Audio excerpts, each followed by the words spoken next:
For almost the entirety of NBA history, the MVP voting has followed a very specific formula that they very rarely diverge from. For one, you need to be on an elite winning team. Number two, you have to have really nice stats, but not necessarily the best stats as long as you're winning a lot. And number three, you have to have a nice story to your season. Specifically, to really emphasize how important winning is to the formula, listen to this. In the past 30 years of NBA basketball, 27 of the 30 MVP winners have finished as a top 2 team in his conference. Those 3 exceptions were Russell Westbrook in 2017 when he averaged a triple-double, and the past 2 MVP seasons from Nikola Jokic, where he set new records for basketball efficiency. So unless you can do something that's so incredibly historic that it breaks the formula, you're not winning MVP unless your team is an elite winning team. But is this fair? Is this really the best way to gauge a player's value? Many people don't think so, and think that the award too strongly favors players on elite teams, rather than who's honestly the best player or the most valuable player in a literal sense. So what if we said screw the formula, and instead just gave the award to the player who was literally that season's best player? Well, things would change up quite a bit. Today, we're looking at every MVP season since 1960, and let me know in a comment if you agree or disagree with these choices. In 1960, Wilt Chamberlain was named the league's MVP despite the fact that he was a rookie, and on this new list, he's keeping the award, ahead of Bill Russell, Bob Pettit, and Elgin Baylor. From an impact standpoint, Wilt completely catapulted the Philadelphia Warriors organization as they improved 17 wins over the previous season. That's all well and good, but it was his shocking individual numbers that earned him the league MVP, as he averaged 37.6 points, 27 rebounds, and 2.3 assists on 46.1% shooting. Not only were his points and rebounds average the highest ever for a rookie, but no one other than himself has ever eclipsed those averages in a season. Considering his victorious impact to go along with his statistically historic debut season, there really isn't much of an argument for anyone to get the MVP this season outside of Wilt. In 1961, Bill Russell was selected as the league's MVP, but in this case, he's losing the award to his rival, Wilt Chamberlain. At this time in NBA history, the voters of the MVP award were actually the league's players, and they almost universally agreed that Bill Russell was the most deserving player this season. This was in large part for the fact that Bill Russell's Celtics had the best record in the NBA by far, including 11 more victories than Wilt Chamberlain's Warriors. But from an individual standpoint, it's clear that Chamberlain outperformed and outproduced Russell throughout the regular season, as Wilt put up a superior 38.4 points, 27.2 rebounds, and 1.9 assists on 50.9% shooting. The offensive end wasn't the only area that Wilt was a threat, as he had already established himself as one of the fiercest rim protectors of all time. Although Russell shared that skill set, Wilt was way too far above him on offense for it to be all that close this season. In 1962, Bill Russell won arguably the most controversial MVP award in league history, and unsurprisingly, on my list, he's losing the award to the record-breaking season of Wilt Chamberlain. Russell was the ultimate team leader, and his impact was on full display as he led his Celtics to a 60-20 record while putting up 19 points, nearly 24 rebounds, and 4.5 assists on 45.7% shooting. Russell's performance this season was certainly strong enough to earn MVP attention on most seasons, and the same goes for the Cincinnati Royals' Oscar Robertson, who put up arguably the strongest triple-double average in NBA history. But let's be real. Those performances were dwarfed by the video game-like season from the man they called Goliath. No other player in the history of the NBA has ever averaged over 40 points per game over the course of a season, and Wilt averaged north of 50. At one point, he had a streak of 4 straight games with at least 60 points, and the 4th game was his 100-point performance. This season, he averaged an astonishing 48.5 minutes per game, which was only possible because of the overtime games he participated in. Other than one instance where he had been ejected by the ref, Wilt played every single minute of every single game that season. That level of stamina is completely unheard of in the modern game. If there was ever a year where Wilt was clearly the best individual player, this was it. In 1963, Bill Russell was once again named the league MVP, But when we eliminate team success and look strictly at the individuals, he loses the award to the dominant Wilt Chamberlain. From a defensive and rebounding standpoint, Russell's impact was as strong as ever, as his Celtics had the best defensive rating in the entire league. The thing is, the gap in offensive ability was still too great for him to make up between him and Chamberlain, as Wilt averaged nearly 30 more points per game on nearly 10% better field goal percentage. Even in terms of free throw percentage, Wilt had the edge on Russell. At this point in history, the general consensus was that Wilt didn't win as many games as Russell due to his selfish style of play. This resulted in Wilt finishing in the 7th spot on the actual MVP list, despite averaging a ridiculous 45 and 24. On this list, a narrative like that isn't strong enough to keep him from getting the MVP. In 1964, Oscar Robertson was selected as the league's MVP, and on my list, he's keeping the award, ahead of Wilt Chamberlain and Bill Russell. Yes, Wilt was dominating statistically as usual, as he put up this monstrous stat line, but there's a couple things you have to factor in before you understand why Oscar had the edge this season. For one, rebounds were insanely inflated during this era, thanks to lower field goal percentages and an insanely fast pace of play. The edge that Wilt had in rebounding, Oscar easily made up in efficiency. Not only did the Big O average a near triple-double, but he was second overall in scoring, first among guards in rebounding, first overall in assists per game, first among shooting guards in field goal percentage, and first overall in free throw percentage. He did all of this while leading his Royals to a 55 and 25 record. It would take a historic effort to seize an MVP from Wilt during his prime stretch. And that's exactly what Oscar had this season. In 1965, Bill Russell once again was selected as the MVP, and he's losing the award to Oscar Robertson. Although Russell once again had a strong season, it lacked the all-around productivity of Oscar's campaign, as the Big O once again put up a near triple-double average season, with insane efficiency. Not only did Oscar lead the NBA in assists per game, but at this point in history, that was the highest seasonal average that the league had ever seen. Along with his monstrous basic stats, he also led all players that year in win shares. In 1966, Wilt Chamberlain won the league MVP, but on this list, he's losing the award to Jerry West. At first glance, Wilt Chamberlain and Oscar Robertson appeared to have had a much more productive season than West, but those two greats were playing way more minutes per game than the logo, which tells us that West was likely producing at a rate faster than anyone else.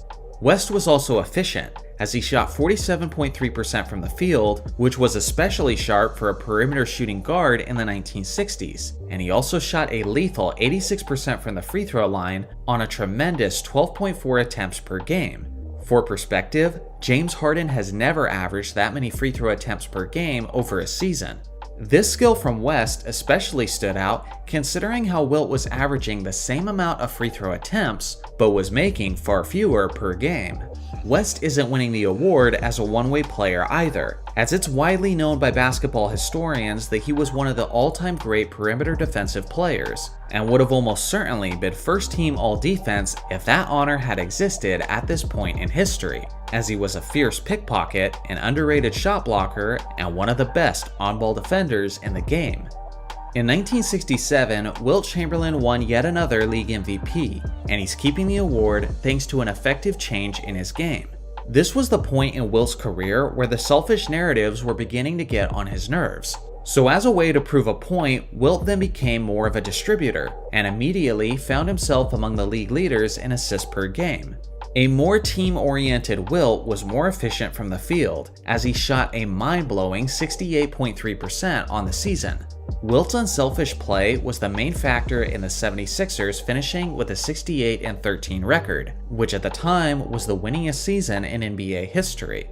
Several other greats had amazing seasons as well, like Nate Thurmond, Bill Russell, Oscar Robertson, and Rick Barry. But with that being said, there's little doubt in my mind that Wilt was easily the most deserving player this season. In 1968, Wilt Chamberlain won the league MVP, and he's keeping the award slightly ahead of Oscar Robertson. Not only did Chamberlain nearly average a triple-double this season, but he also led all players in overall assists, proving that a center can also be successful as a distributor. He led his defending champion 76ers to a league-best 62-20 record, and along the way, he was locking down the paint defensively as the 76ers finished that season with a #1 ranked defense. With Oscar Robertson's monstrous stat line, he had a chance to pull this award away from Wilt, especially when you look at the laughably massive gap between their free throw percentages. The thing is, Oscar dealt with some injuries that season and only participated in 65 games that year, compared to Wilt, who played all 82, which helped secure the award in his favor. In 1969, Wes Unseld was named the league MVP at the young age of 22, but on this new list, he loses the award to the late great Willis Reed. Per usual, the fact that the Baltimore Bullets had the best record in the NBA played a part in why Wes Unseld was winning the award over Reed, but there was only a 3-game difference between their records. From an individual standpoint, Reed seemed to clearly have the edge, as he put up a strong stat line of 21.1 points, 14.5 rebounds, and 2.3 assists on a remarkably efficient 52.1% from the field and 74.7% from the free throw line. Reed also had the highest win share total of any player that season. Wilt might deceive some into thinking that he had a more productive season than Reed, but Willis played significantly less minutes. So as far as the time they spent on the court, Willis clearly outperformed Chamberlain at this later stage of his career. In 1970, the New York Knicks finished with the best record in the regular season, and their own Willis Reed was narrowly named the league MVP, and on this new list, he loses the award to Jerry West. Willis was a 6'9" center/power forward whose impact on the league has become somewhat overlooked from the greats of the 60s and 70s. At this point, he was 27 years old and in the prime of his career, as the tandem of him and Walt Frazier dominated the league this season. Willis put up an impressive 21.7 points, 13.9 rebounds, and 2 assists on 50.7% shooting while also making first-team All-Defense. Although this was a great season from an individual standpoint, it is likely that his peers' voting patterns were influenced by the Knicks' overall success, because even though the Lakers won 14 less games than the Knicks, it's pretty clear that from a production standpoint that West clearly stood out in that battle, as Jerry put up a strong 31.2 points, 7.5 assists, and 4.6 rebounds on 49.7% shooting. He was first in scoring, fourth in assists, he was 15th overall in field goal percentage, even though he was playing as a perimeter shooter. He was first in win shares, he had the highest player efficiency rating, and he was the best defender at his position as he was named first team All-Defense. If steals per game had been tracked at this point in the NBA, then he may have led the league in those as well, as West had a reputation of being one of the best pickpockets in the entire league. Now, Kareem Abdul-Jabbar, who at the time was Lou Alcindor, finished third overall in the actual MVP voting, and you could certainly argue that he should have won the award this season as he put up his typical monstrous numbers. But unlike West and Reed, Kareem didn't make first-team All-Defense. Therefore, West keeps his edge. But Kareem's time was approaching quickly, and in a major way. In 1971, Lou Alcindor/Kareem Abdul-Jabbar was named the league MVP, and he's keeping the award ahead of Jerry West and John Havlicek. The 1971 Bucks are remembered as one of the great teams of NBA history, as Kareem led them to a 66-win season behind numbers of 31.7 points, 16 rebounds, and 3.3 assists on 57.7% shooting. He was second-team All-Defense as he led the league in scoring, he was second in field goal percentage, he was third in rebounds, and he dominated the rest of the league in most advanced stats, including win shares and PER. Other players had great seasons as well, like Jerry West and John Havlicek, who put up impressive stat lines. But the truth is, it didn't matter which angle you take this season. From an individual standpoint, from an impact standpoint, and from a team standpoint, no one was close to Kareem's greatness this season. In 1972, Kareem Abdul-Jabbar was again named the league MVP, and he's keeping the award ahead of Jerry West and Wilt Chamberlain. This was a historic season between two juggernaut teams, the Lakers with Jerry West, Gil Goodrich, and Wilt Chamberlain, and the Bucks with Kareem and Oscar Robertson. The 72 Lakers are recognized as one of the greatest teams in NBA history, as they won a league record at the time 69 games, and also set the NBA record with 33 straight wins, a mark that still stands to this day. Wilt Chamberlain was a major reason for their success, as his rebounding and outlet passes was the engine that drove their fast break offense. He did it to the tune of 14.8 points, 19.2 rebounds, and 4 assists on a tremendous 64.9% shooting. He was also the league's greatest rim protector at the time, as he made first team All-Defense. West did his part as well, averaging over 25 points, a league-leading 9.7 assists per game, and 4.2 rebounds on 47.7% shooting. Even with all of their collective success, and even with their MVP caliber performances, Kareem still stands out, as he averaged video game numbers of 34.8 points, 16.6 rebounds, and 4.6 assists on 57.4% shooting. He led the Bucks to win 63 games, and they were actually the team that snapped the Lakers' 33-game winning streak.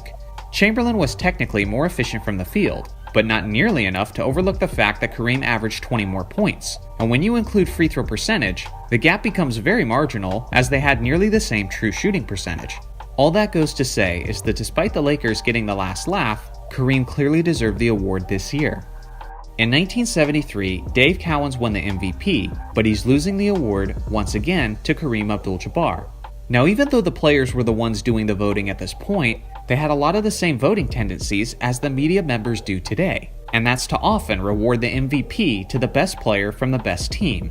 In this case, this was the underrated Dave Cowens, as the big man led his Celtics to the league's best record with plenty of 20-point and 20-rebound nights.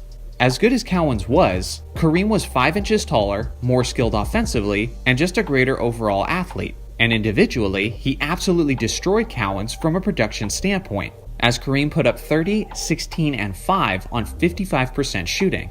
But there was another player who seriously challenged Kareem this season, and that was Nate "Tiny" Archibald. The 6'1" point guard was skilled in so many ways. He was a quick, shifty guard with incredible vision, he was one of the greatest ball handlers of his era, and he was a lethal scorer who would slash to the basket and was elite at finishing around the rim. He was very crafty, using his high basketball IQ to get himself to his sweet spots. This season, Archibald put up a ridiculous 34 points, 11.4 assists, and 2.8 rebounds on 48.8% shooting. Remarkably, he led the league in scoring and assists, as he was almost the entire offense for his Kansas City Kings. He was leaned upon so much offensively that he played a league-leading 46 minutes per game. His Kings only won 36 games, but he was certainly the man who carried them to just about all of them. So you could certainly make a case for the award to go to Archibald, but for me, ultimately the edge goes to Kareem, whose elite impact was on both sides of the basketball, which was the key factor for their winning success. In 1974, Kareem was named the league MVP once again in a very close race, and on this new list, he's barely keeping the award ahead of Bob McAdoo. Once again, Kareem led his Bucks to a very successful year as they won 59 games, with Abdul-Jabbar skyhooking his way to averages of 27 points, 14.5 rebounds, 4.8 assists, 1.4 steals, and 3.5 blocks on 53.9% shooting. Bob McAdoo, on the other hand, was only in his sophomore season, and as a 22-year-old, the 6'9" center broke out in a major way, averaging over 30 points, over 15 rebounds, 2.3 assists, 1.2 steals, and 3.3 blocks on 54.7% shooting. McAdoo was one of the first stretch bigs, and with his solid footwork and his smooth jump shot, he was dominating the competition from an extremely young age. He led the Buffalo Braves to a 42-40 record, and with numbers similar to Kareem's, you could certainly argue that he was the best offensive player this season. But Kareem was once again first team All-Defense, as he was also second in the league in block shots. Therefore, Abdul-Jabbar continues his dominance of the award. In 1975, Bob McAdoo was named the league's MVP, and he's keeping the award ahead of Kareem and Rick Barry. McAdoo was only 23 years old and greatly improved his Braves to a 49-33 record, while dropping 34.5 points, 14.1 rebounds, 2.2 assists, and 2.1 blocks on 51.2% shooting. This was one of the more efficient, great-scoring seasons of basketball history, as he not only averaged nearly 35 points while shooting over 50%, but he also shot 80.5% from the free throw line, which is incredible for someone who plays the center position. He had by far the highest amount of win shares that season, and no one was close to his scoring output. Pretty remarkable stuff for a big man who did a major part of his scoring from the mid-range or beyond. Now Kareem did his usual thing, as he had one of the greatest individual seasons for a guy who didn't win the MVP award. It didn't translate to much winning though, as this was his first season after Oscar Robertson's retirement, so the short-handed Bucks only had 38 victories and missed the playoffs. Honorable mention goes to Rick Barry, whose stat line looks very similar to prime Kobe Bryant numbers, as his Warriors won 48 games and eventually the NBA championship. As impressive as his regular season was, the players who voted got it right, as McAdoo was simply on another level that regular season. In 1976, Kareem took his award back, as he was once again named the MVP, and he's keeping the award slightly ahead of Bob McAdoo. In Kareem's first season after being traded to the Los Angeles Lakers, the highly motivated big man put up a monstrous campaign of 27.7 points, 16.9 rebounds, 5 assists, and 4.1 blocks on 52.9% shooting. He was second in the league in scoring, first in rebounds, 15th overall in assists, and he led the league in block shots by a wide margin. He made his regular appearance on the NBA's All-Defense team, and he also had top honors in win shares and player efficiency rating. He did improve his team from the previous season, but they only finished with a 40-42 record, making him only the second player in NBA history to win the MVP award while playing for a losing team. That's how good he was individually that season. McAdoo once again put up a tremendous fight in another great regular season, as he led the Braves to 46 wins and yet another playoff appearance. But with that being said, no one impacted the game in as many ways as Kareem did that year. In 1977, Kareem won the MVP yet again, and he's keeping the award as he was clearly this season's most complete player. By his standards, this was relatively a pretty tame season for the 29-year-old Kareem, as he put up over 26 points, 13 rebounds, 4 assists, and 3 blocks on 57.9% shooting. The captain was second team all-defense, and really, there's not much to be said that hasn't already been said about him. He was basically the original model of consistency and longevity, and he was seemingly in the MVP conversation just about every season. Probably the guy who gave Kareem the greatest opposition this season was Pistol Pete Maravich, who was the driving force of his New Orleans Jazz offense. He was lethal on the fast break, he had an incredible handle of the basketball, and he was one of the best perimeter shooters at his time. He led the league in scoring that season, as he put up 31.1 points, 5.1 rebounds, and 5.4 assists on 43.3% shooting. Now that efficiency isn't terrible for a perimeter shooting guard, but when the guy you're going up against is nearly 60% from the field, it's difficult to overlook. Combine that with the fact that Kareem was either the best or second best rim protector at the time, and it's easy to see why the big man keeps the award. In 1978, Bill Walton was the league's MVP, as he led the Blazers most of the way to 58 wins. But on this new list, he loses the award to Kareem Abdul-Jabbar. Bill is one of the forgotten great big men of NBA history, whose career would have been so much better if it hadn't been for his numerous injuries. Walton had many skills, as he was a terrific passer, a great rebounder, and an elite shot blocker. On the regular season, he averaged 18.9 points, 13.2 rebounds, 5 assists, and 2.5 blocks on 52.2% shooting. Now what's interesting is how Walton's peers voted him as the MVP, despite the fact that he dealt with injuries this season and only played in 58 games. Due to this, of the 14 players who got MVP votes this season, Walton only ranked in 11th place in win shares. Now with that being said, my choice for the award is Kareem, who also only played in 62 games that season. Yet despite that, Kareem was still second among MVP candidates in win shares. When you look at their stats next to each other, you can see that Kareem averaged nearly 10 more points, more blocks, and was significantly more efficient from both the field and the free throw line. It's hard to say whether or not voter fatigue played a role in the players picking Walton over Kareem, but from a pure production standpoint, it's Kareem and it's not even close. Now as far as Abdul-Jabbar playing in only 62 games, there was other MVP candidates who played a full season, but in terms of all-around impact and production, it's a major drop-off between Kareem and the rest of the crowd. I will say that 1978 is easily the weakest group of MVP candidates of this decade. With Kareem missing as many games as he did, it might be seen as a bit controversial to some, but I think he takes the award. In 1979, Moses Malone of the Houston Rockets was named the NBA's MVP, and he's keeping the award slightly ahead of Kareem Abdul-Jabbar. I've said it in past videos, but in my opinion, Moses Malone is the most underrated center in NBA history, and in 1979, the 23-year-old center had a season for the ages, as he put up 24.8 points, an absurd 17.6 rebounds, 1.8 assists, and 1.5 blocks on 54% shooting. He was also second team all-defense. Now his 17.6 rebounds was incredible enough in itself, but it actually gets even more impressive than that. Moses was a beast at battling for rebound position on the offensive end, and he's likely the greatest offensive rebounder in NBA history. In that area, there was no season greater than this one, as he averaged 7.2 offensive rebounds per game.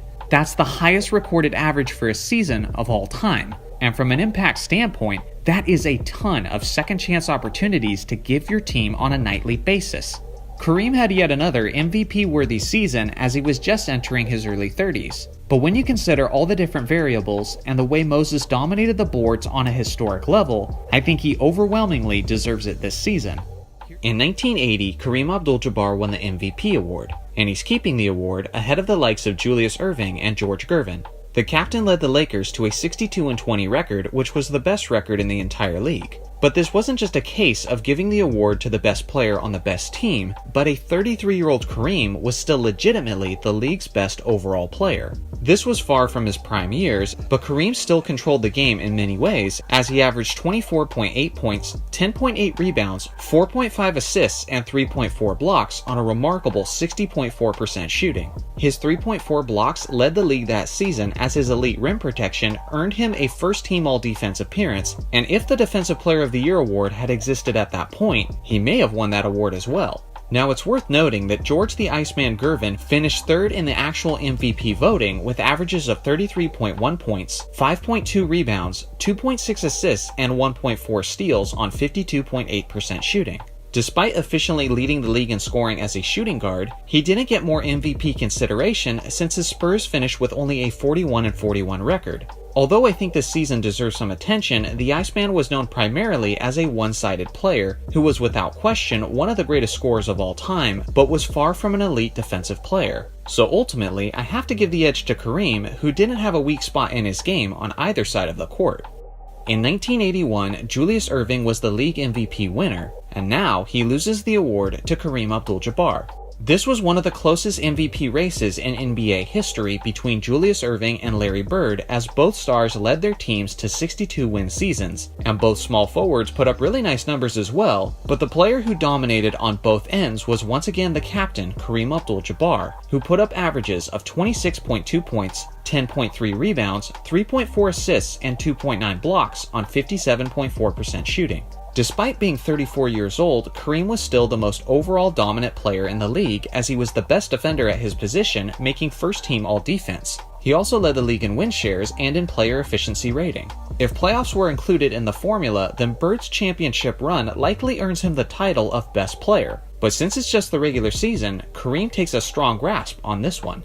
In 1982, Moses Malone won the MVP award, and he's keeping the award as he was clearly that season's most dominant force. Now, many stars had best player caliber seasons, like Larry Bird, Magic Johnson, George Gervin, and Adrian Dantley. But for one reason or another, Moses has continuously been overlooked among the all-time greats, despite the fact that he was legitimately the league's best player for a small stretch in the 80s. Moses put up monstrous numbers of 31.1 points, 14.7 rebounds, and 1.5 blocks on 52% shooting.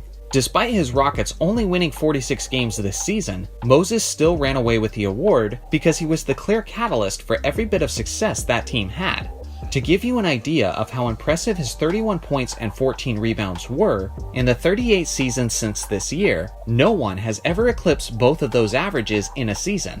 Moses wasn't just great at rebounding the basketball, but more specifically, he was arguably the greatest of all time at offensive rebounds. Moses averaged 6.9 offensive rebounds this year. No one else in the history of the NBA has ever officially averaged as many offensive rebounds as Moses did this season. That's a ton of second chance opportunities to consistently provide for your team, and was one of the major reasons why they were so successful. Overall, Moses led the league in rebounds, win shares, and player efficiency rating. Definitely an underrated MVP season from arguably the most underrated big man in NBA history. In 1983, Moses Malone was named the league's MVP, and he's keeping the award for the second straight season. Larry Bird and Magic Johnson each had best player caliber seasons, as Magic averaged about 17, 10, and 8 on 55% shooting, while Bird put up around 23, 11, and 6 on 50% shooting. But with that being said, they still weren't quite ready to take the title of best player in the league, because Moses was still in his prime and had his sights set on a championship. For the actual MVP voting, the 27-year-old Malone earned 69 out of the 75 first-place votes. It wasn't even close, as he and the 76ers dominated in every single aspect. They finished the regular season with a 65-17 record on their way to the NBA championship. But even outside of the team's success, Moses dominated individually on an all-time great level, as he put up 24.5 points, 15.3 rebounds, and 2 blocks on 50% shooting. Once again, no one has eclipsed both of his 24 points and 15 rebound averages in the same season since he accomplished it in 1983. On top of all of that, he was also the league's best defender at the center position, as he made first team all-defense. In 1984, Larry Bird was the league MVP, but on this new list, he loses the award to Magic Johnson. Now, if the playoffs were factored in, then Larry would be keeping the award without question, as his Celtics won the championship and Magic Johnson disappointed in the clutch situations. But when only considering the regular season for the title of best player, this is one of Magic's strongest cases over Bird, as Magic averaged 17.3 points, 13.1 assists, 7.3 rebounds, and 2.2 steals on a career-best 56.5% shooting, which is incredibly efficient by point guard standards. His 13.1 assists was also his career best. Bird, on the other hand, put up 24.2 points, 10.1 rebounds, 6.6 assists, and 1.8 steals on 49.2% shooting. Whenever it comes to these great icons of the 80s, we're always forced to split hairs. But one of the major reasons I gave the edge to Magic this season, for one, is because of Magic's incredible efficiency this year. But the second reason was because of Larry's unusual lack of efficiency from the perimeter. For his career, Bird was known as one of the greatest shooters of all time, but this season specifically was one of his worst in that area, as he couldn't quite find the shooting touch throughout the entirety of the regular season. On the year, he shot only 24.7% from three-point range, which is atrocious by his standards, and was even less than the league's average. With all of these things considered, I think Magic comfortably takes the award in 1984. In 1985, Larry Bird won the MVP award, and he's keeping the award as he was just entering the prime years of his individual career. 1985 had a jam-packed group of stars who were competing for the title of Best Player, which included great individual seasons from a rookie Michael Jordan, Magic Johnson, Isaiah Thomas, Bernard King, and Moses Malone. With that being said, this explanation will be quick, because during that regular season, Larry was performing at a level clearly above the rest of them, as he averaged 28.7 points, 10.5 rebounds, 6.6 assists, 1.6 steals, and 1.2 blocks on 52.2% shooting.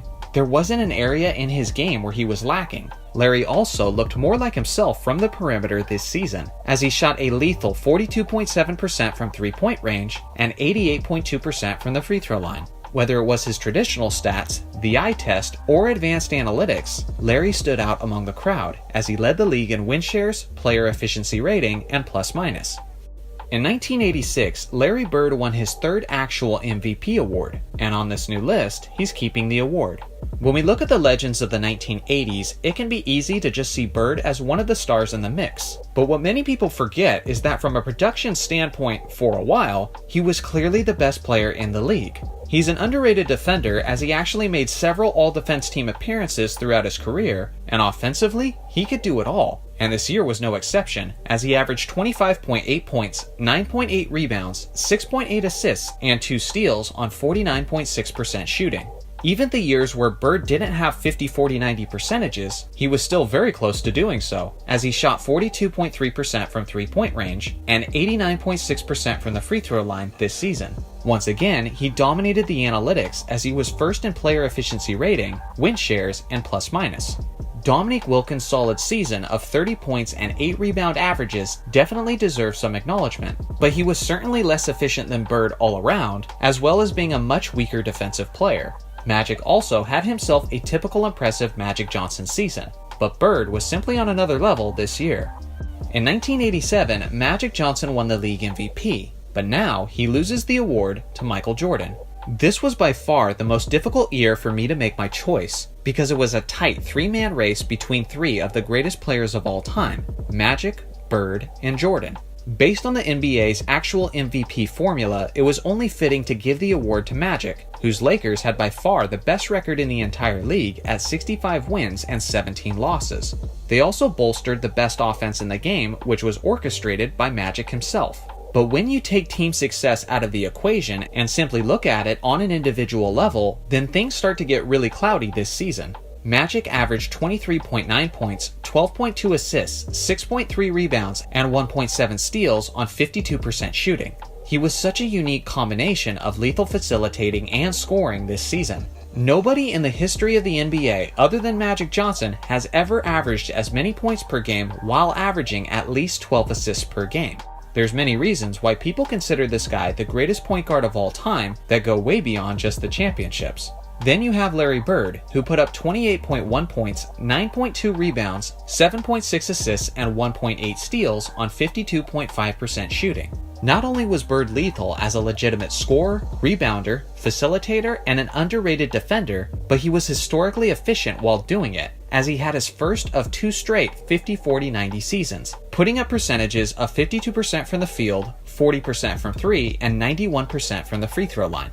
With numbers and skills like this, while leading his team to 59 wins, this is certainly one of the greatest seasons of all time from a player who didn't win the MVP award. Lastly, there's Michael Jordan, who barely earns my selection this year as the best player, as he averaged 37.1 points, 5.2 rebounds, 4.6 assists, 2.9 steals, and 1.5 blocks in what was the highest scoring season of all time by anyone not named Wilt Chamberlain. Jordan had one stretch where he scored at least 40 points in 9 straight games, which is tied for the longest streak in NBA history with Kobe, once again by anyone not named Wilt Chamberlain. Part of the reason Jordan gets the edge over the other two greats is not just because he was a force on the offensive end, but also because he was a force on the defensive end. Jordan's lockdown reputation was building quickly at this point, as he was second in the league in steals and first in the league among guards and blocked shots. By most major analytics, Jordan holds the edge as well, as he was first in player efficiency rating, first in plus minus, first in win shares, and fourth in defensive win shares ahead of Magic Johnson and Larry Bird. I had to split hairs to make the choice this season, so I'm curious to hear who you would pick in 1987. Honorable mention this year goes to Kevin the Torture Chamber McHale, who averaged 26.1 points, 9.9 rebounds, and 2.2 blocks on 60.4% shooting and 83.6% from the free throw line, making him the first player to ever shoot at least 60% from the field and 80% from the free throw line in the same season. In 1988, Michael Jordan won the MVP, and he's definitely keeping the award. In this season, several players had an incredible year that would usually be good enough to earn the title of Best Player that season. Among them were especially Larry Bird, then Magic Johnson, and Charles Barkley. But the reason Jordan keeps it isn't simply because he had a great MVP season, but on an individual level, he had arguably the greatest MVP season of all time, as he averaged 35 points, 5.5 rebounds, 5.9 assists, 3.2 steals, and 1.6 blocks on 53.5% shooting. He dominated pretty much every aspect of the game, and he was extremely efficient while doing it. Not only was he the MVP, but he was also named that season's Defensive Player of the Year, which only him and Olajuwon have achieved both awards in the same season. He was first in scoring, first in steals, first in blocks among guards, first in field goal percentage among shooting guards, first in true shooting percentage among shooting guards, first in win shares, first in player efficiency rating, and first in plus minus. I think you get the point. Jordan made the selection this season the easiest of the decade. In 1989, Magic Johnson won the MVP, and now he loses the award to Michael Jordan. In the actual MVP voting, this was an extremely close race between the two greats, but as usual, the player with the better team record won the award. Magic put up 22.5 points, 12.8 assists, 7.9 rebounds, and 1.8 steals on 51% shooting, and from a team perspective, you could certainly argue that his impact, influence, and leadership deserved the award. Jordan, on the other hand, put up 32.5 points, 8 assists, 8 rebounds, and 2.9 steals on 53.8% shooting. Not only do Jordan's offensive stats appear to have the edge, but he was also clearly the better defensive player, as Jordan was once again first team all-defense, which is something that Magic never accomplished in his career. In the second half of the regular season, Doug Collins moved Jordan to the point guard position. During that time as the point guard, Jordan had a streak where he had 7 straight triple-doubles and 10 triple-doubles in 11 games. In those final 24 games as the point guard, Jordan averaged over 30 points, over 9 rebounds, and over 10 assists, all while being efficient on offense and dominant on defense. On the year, he was first in win shares, first in player efficiency rating, and first in plus-minus. As amazing as Magic was, sometimes it's just nearly impossible to compete with Jordan on an individual basis. In 1990, Magic Johnson was the league MVP, and on this new list, he loses the award to Michael Jordan. As a 30-year-old, Magic was basically in the prime of his career, and thanks to his Lakers' 63-win record, he won the MVP that season. He did his usual thing, putting up 22.3 points, 11.5 assists, 6.6 rebounds, and 1.7 steals on 48% shooting. Now Michael, on the other hand, had monstrous numbers, leading the league in scoring with 33.6 points, 6.9 rebounds, 6.3 assists, and 2.8 steals on 52.6% shooting. No other guard or forward in NBA history has averaged as many points as Jordan did this season and shot over 50% from the field, let alone Jordan's 52.6%. This was also Jordan's first season where he broke out as a more dangerous three-point shooter, as he shot 37.6% from that distance. To put that sharp shooting in perspective, he shot the three ball more efficiently that season than great shooters like Larry Bird, Clyde Drexler, Mitch Richmond, Terry Porter, Chuck Person, and Chris Mullin. Magic Johnson never made an all-defense team in his career, and of course, Jordan was the greatest two-way player of all time. And this year was no exception, as he led the league in steals, he was a fantastic on-ball defender, and made first-team all-defense. By almost every individual metric, he was that season's best player. He had easily the best player efficiency rating at 31.2, he had the highest amount of win shares, and he had the league's best plus-minus score to go along with his incredible traditional stats. Ultimately, this choice was pretty easy if I'm being honest. In 1991, Michael Jordan was the MVP winner, and on this list, he keeps the award, but just by a bit. Magic Johnson was the MVP runner-up, but there was a handful of players who had monstrous MVP caliber seasons, like Charles Barkley, Karl Malone, Patrick Ewing, Hakeem Olajuwon, and David Robinson. Robinson specifically is the one that came the closest to overthrowing Jordan. Obviously, if we included the postseason, it wouldn't be close, as Jordan dominated the playoffs, won the championship, and the Finals MVP. But since it was just the regular season, the Admiral made it close, as he was first-team all-defense while leading the league in rebounds. He put up 25.6 points, 13 rebounds, 1.5 steals, and 3.9 blocks on 55.2% shooting. Compare that to Jordan, who led the league in scoring, putting up 31.5 points, 6 rebounds, 5.5 assists, 2.7 steals, and 1 block on 54% shooting.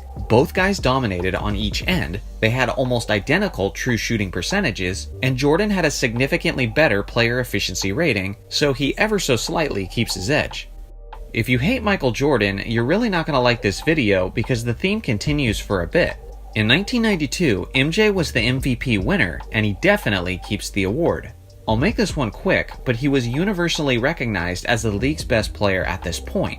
He was the best defender at his position, making first-team all-defense, and he had strong averages of 30, 6, 6, and 2 steals on 52% shooting. Clyde Drexler was that season's runner-up, but he wasn't nearly the defender that MJ was, and his stat line was nice, but it wasn't nearly as impressive. I would probably rank Robinson as the runner-up this season under this new format, but with that being said, MJ was still clearly on another level. In 1993, Charles Barkley was the MVP winner, and now he loses the award to, big surprise, Michael Jordan. Call it voter fatigue, call it best player on the best team, call it whatever you want. The reality was that despite Barkley's Suns having the best record in the league by a small margin, Michael Jordan was still the league's best individual player. Now, Chuck's season was certainly a worthy contender, as he put up 25.6 points, 12.2 rebounds, 5.1 assists, and 1.6 steals on 52% shooting. If Barkley was one of the best defensive players in the league, then maybe I could make an argument for him to keep the award. But unfortunately, he never made an all-defense team appearance in the entirety of his career. And Jordan was yet again the best defender at his position, making first-team all-defense and led the league in steals to go along with his typical fantastic numbers of 32.6 points, 6.7 rebounds, 5.5 assists, and 2.8 steals on 49.5% shooting. With all of this Michael Jordan MVP dominating, it's crazy that I'm not even factoring in his postseason, where he averaged 41 points on 51% shooting in the finals. It's no wonder why so many people think this guy is the GOAT. Now thank God, Michael Jordan is off playing baseball, so this video can get at least a little bit interesting again. In 1994, Hakeem Olajuwon won the MVP award, but he just barely keeps the award from other great bigs like David Robinson and Shaquille O'Neal. Hakeem filled up every spot on the stat sheet, averaging 27.3 points, 11.9 rebounds, 3.6 assists, 1.6 steals, and 3.7 blocks. Out of all the dominant centers, he was the one recognized as the best defender, making first team all-defense. If you look at the numbers of Shaq and Robinson, they're actually very similar to Olajuwon's, so you can make an argument for each big. But given the fact that Olajuwon was the one who originally won the award, it would seem wrong to take the award away from him when we're just splitting hairs. In 1995, David Robinson won the MVP award, and he's keeping the award over Shaq and Hakeem Olajuwon. Now in hindsight, people remember 94 and 95 as the years Jordan was gone and Hakeem dominated the NBA. But at the end of the 1995 regular season, it didn't necessarily seem that way, as Robinson was clearly the correct choice for the MVP award based on the regular season. It appeared it was potentially their year to win the championship as he led San Antonio to a league-best 62 wins. He was first team all-defense, he easily had the best player efficiency rating in the league, he had the best true shooting percentage out of the top 7 MVP contenders, and he had his usual monstrous numbers. The Rockets were actually underdogs in the playoffs, and Hakeem went on to prove himself as the greater playoff performer. But Robinson comfortably keeps the title of best player that regular season. MJ is back, and in 1996 he won the league MVP thanks to the Bulls' 72-10 record, and on this list he keeps the award. Statistically, he wasn't as dominant as his years before his first retirement, but if he lost a step, it was a small one, as he averaged a league-leading 30.4 points, 6.6 rebounds, 4.3 assists, and 2.2 steals on 49.5% shooting. He was still the league's best defending shooting guard, making first team all-defense, and he also shot a remarkable 42.7% from three-point range. Now take this three-point percentage with a major grain of salt, because the three-point line was temporarily shortened by a couple feet for the 96 and 97 seasons, meaning a lot of players' three-point percentages went up, not just MJ's. With all that being said, he was still the league's best player, followed by Hakeem Olajuwon. In 1997, Karl Malone won the MVP award, and Michael Jordan took it personally. But what might surprise many of you is that Karl Malone actually keeps this award slightly over MJ. In the official MVP voting, Jordan came in as the runner-up in a very close race, which is honestly surprising considering Jordan's Bulls won 69 games compared to the Jazz, who won 62. But when you simply look at the regular season from an individual standpoint, Malone was simply the more productive player. Both legends made first team all-defense, and when you look at their numbers side to side, you can see why Malone keeps his edge. He had a significantly higher field goal percentage and true shooting percentage, his player efficiency rating was higher than MJ's, and it was also the league's best. Plus Malone did all of his damage in less minutes per game. Playoffs are another discussion, but as far as who was the best player in this regular season, Malone legitimately earned it. In 1998, Michael Jordan won his 5th and final MVP award. But under this new format, he actually loses the award to Karl Malone. From a story and impact narrative, Jordan certainly deserves the MVP. Scottie Pippen missed basically the first half of the season, and MJ offensively carried the team, leading them to a 62-20 record as a 34 to 35-year-old player. And that's probably why he won the MVP in the traditional format. But from a pure production standpoint, it's certainly difficult to argue that Malone wasn't the better player that regular season. If you saw these two stat lines next to each other, with no names beside them, the decision would probably be easy on who had the better season. But the names cloud the production because one is obviously Michael Jordan. Both players were once again first team all-defense, but Malone was also significantly more efficient and had a much better player efficiency rating. Some of you guys might look at this season and think that Shaq was actually the best player from a production standpoint. and there's certainly an argument to be made, but he dealt with some injuries and only played 60 games that season compared to Jordan's 82 and Malone's 81, so it's difficult for me to justify giving any award to a player who misses more than 25% of the season. In 1999, Karl Malone won the league MVP, and he was the oldest player to ever win the award, but now he loses the award to Shaquille O'Neal. In a lockout-shortened season of only 50 games, Malone was rewarded for leading his team to the best record in the league, but Shaq was clearly the more dominant individual player as he scored more, rebounded more, and was more efficient than Karl Malone, and the rest of the league for that matter. Shaq was just starting to reach his prime and easily had the best PER that season. What makes his numbers even more impressive was the fact that 1999 was the lowest scoring season since the 1950s, as teams only averaged 91.6 points per game. So the fact that Shaq put up 26.3 points and 10.7 rebounds with such limited opportunities is pretty remarkable. In the year 2000, Shaquille O'Neal won the MVP award by a wide margin, and if it was given to the best player that season, Shaq would still keep the award. This was the greatest version of Shaq we ever saw, as he averaged 29.7 points, 13.6 rebounds, 3.8 assists, and 3 blocks, on 57.4% shooting. It was his personal career high in points, rebounds, assists, and blocks. There wasn't a player in the league who was as coveted as Shaq was at that time. His dominance controlled the game like no other player could, and it was on both sides of the court. He should have been the first ever unanimous MVP winner, but one delusional voter out of a total of 121 voters thought Allen Iverson should win the award instead. Speaking of Iverson, in the year 2001, Allen Iverson won the MVP award, but if it was actually given to the best player that season, Iverson would lose the award, and it would have gone to Shaq instead. This isn't intending to take anything away from Iverson's greatness, as I recognize that he had an amazing season carrying the 76ers offensively. He averaged 31.1 points, 4.6 assists, and 2.5 steals on 42% shooting. His 76ers won the most games in a weaker Eastern Conference that year, and that was part of the reason he beat out Shaq in the race. But if we're being honest, Shaq impacted the game in more ways than Allen Iverson did, as O'Neal dominated on both the offensive and defensive side of the court, unlike Iverson.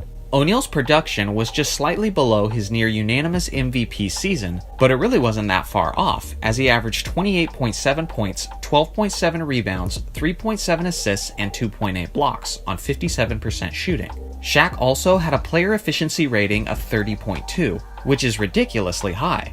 It was actually the highest that season by far, beating out Allen Iverson by more than 6 points, which again just emphasizes how he impacted the game in more ways.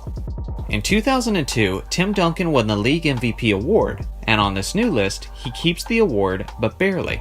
Duncan put up averages of 25.5 points, 12.7 rebounds, 3.7 assists, and 2.5 blocks on 50.8% shooting, in what was arguably the best regular season of his career. Shaq's production had again dipped from the previous year, but this time he didn't even make an all-defense team appearance, while Duncan was the best at his position in that area, making first team all-defense. Kobe also began to break out this season, but in terms of efficiency, statistically, and overall impact on both ends, Duncan maintains his edge.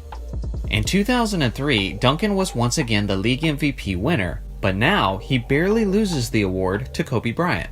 If the playoffs and the NBA Finals were part of the award-winning equation, then Duncan certainly wouldn't be giving this award up, because his postseason was dominant on a historical level. His regular season averages were 23.3 points, 12.9 rebounds, and 2.9 blocks on 51% shooting. Kobe, on the other hand, averaged 30 points, 7 rebounds, 6 assists, and 2 steals on 45% shooting and 38% from three-point range.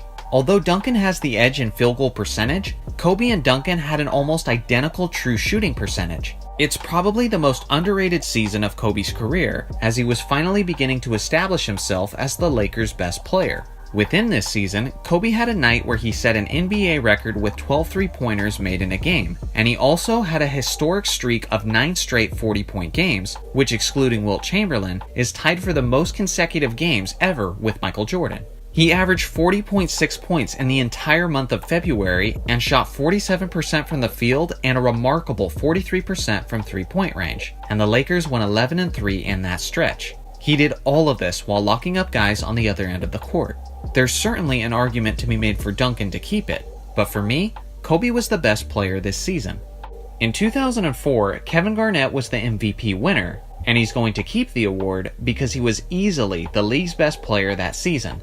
Shaq's game had continued to drop off as he famously began that season significantly overweight and only averaged slightly over 20 points per game that year, which is disappointing by his standards.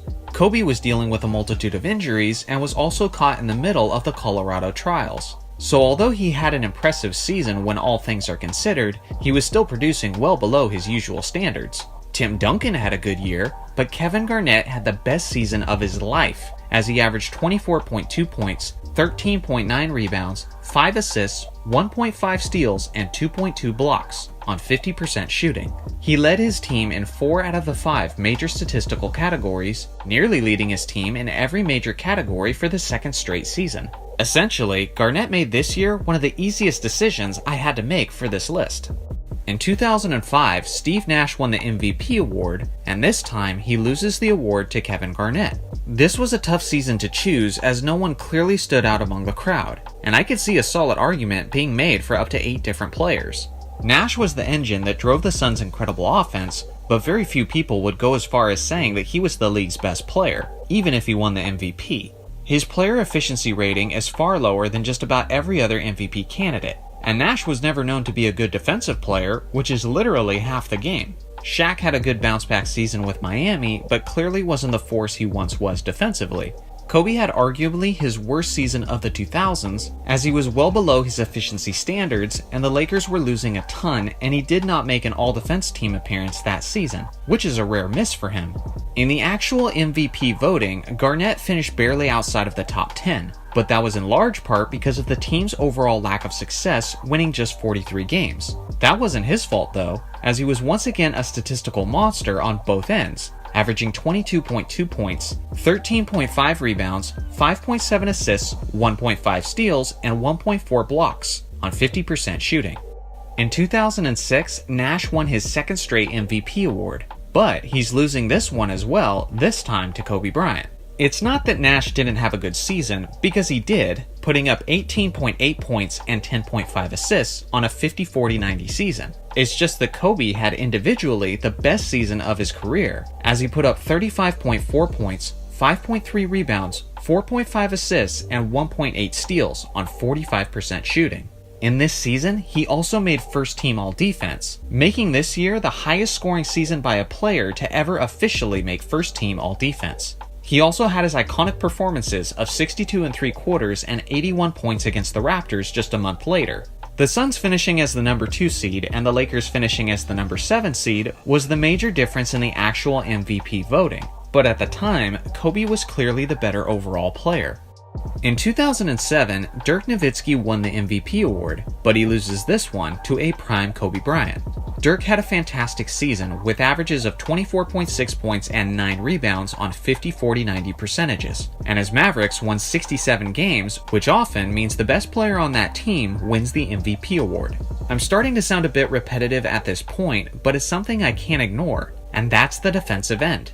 I simply think it's almost impossible to be considered the best player in the league if you're not also elite on the defensive end. Dirk was certainly a capable defender, but never at any point of his career was he considered elite.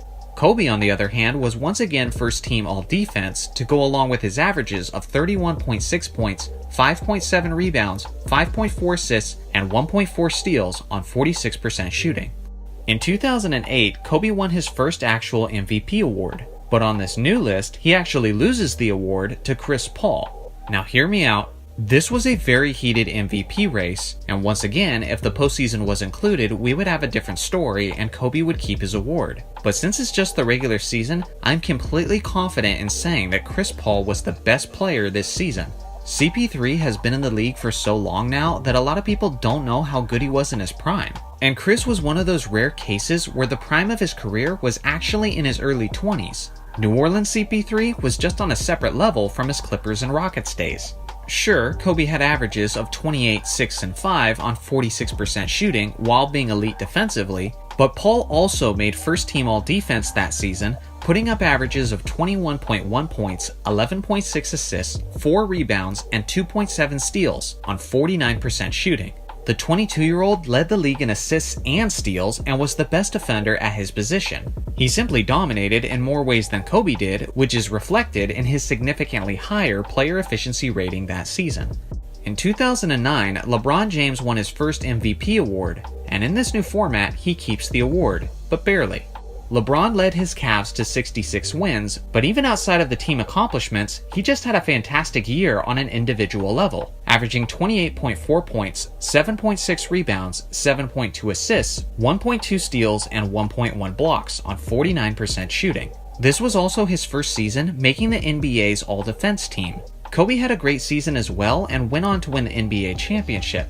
But statistically, LeBron clearly had the superior regular season. Dwayne Wade, on the other hand, had very similar numbers to LeBron, but his Heat only won 43 games, so he was hardly considered for the actual MVP. LeBron keeps this award over Wade though, mostly due to his first-team All-Defense appearance and his higher PER than Wade's that season. In 2010, LeBron James was the league MVP, and on this new list, he keeps the award.